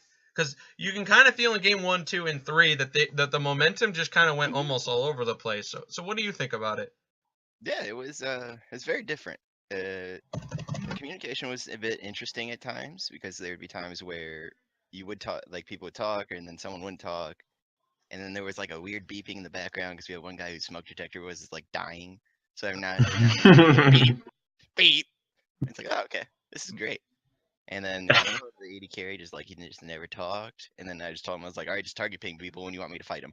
And I was like, okay. So all of a sudden he target pings Caitlyn in the last game and it immediately jumped on him. I was like, okay, cool, we're fine. That's great communication right there. From guy got it.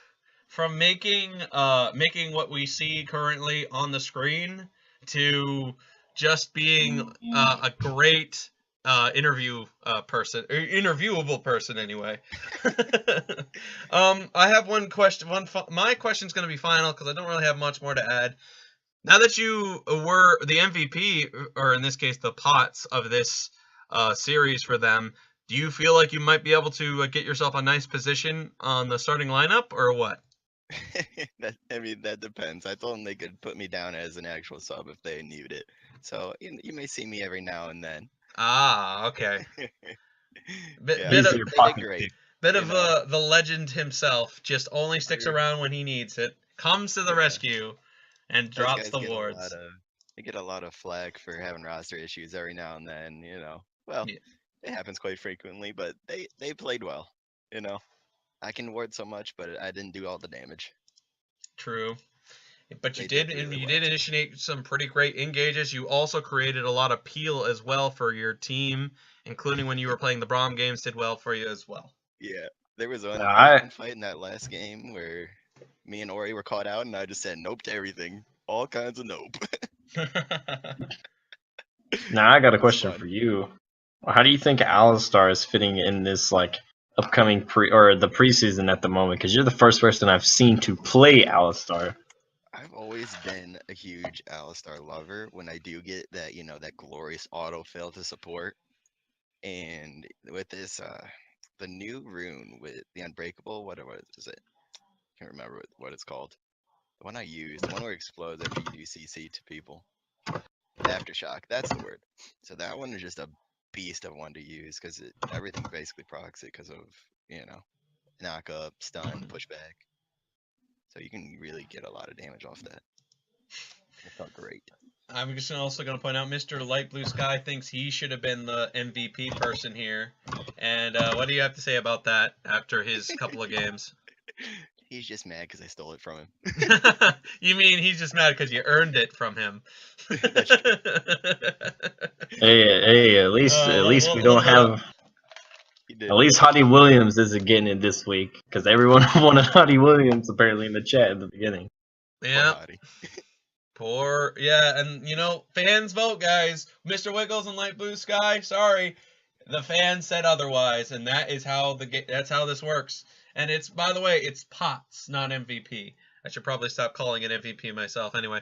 But anyway, to finish this up real quick, we should probably say this little last line here. I'm a big support fan.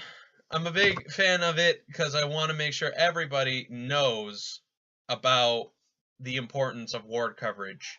And obviously, this meta is very focused on that one, but I want to say thank you very much, Kat, for being a part of this interview, man. Really appreciate you being here. Thank you very much, and maybe we'll see you again sometime in the near future. Maybe we'll see. All right. Thanks, Rep. Bye, guys. I hope so. The SG Cap, ladies and gentlemen, the graphics designer of our very own thing, as well as I will be using some of his new things in the very near future, coming this week, not weekend. But anyway, Cap, thank you for having us, and thank you, and we're happy to have you.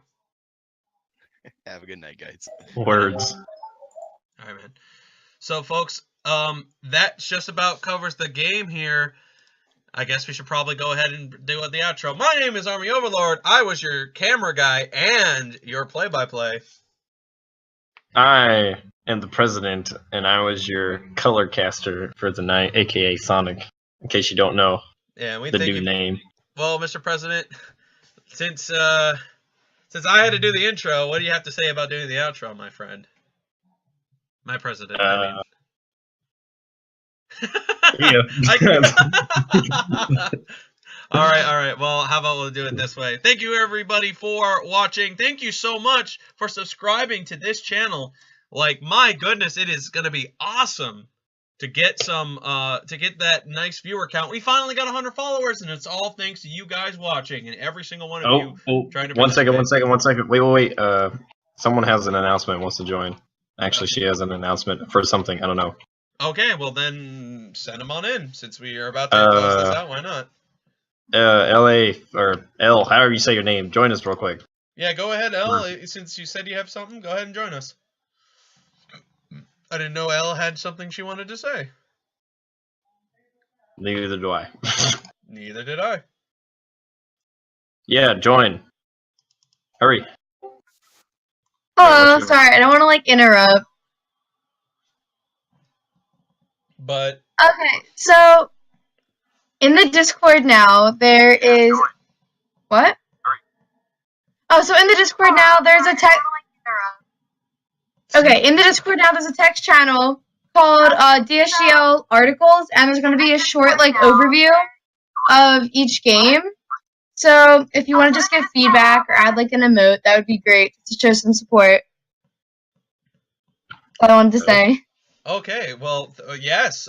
Go ahead and head over towards Darkstar Gaming's Discord to take a look at what our friend Elle was trying to show us about. It's probably most likely in the announcements. It's in the it's in the articles in DSG League.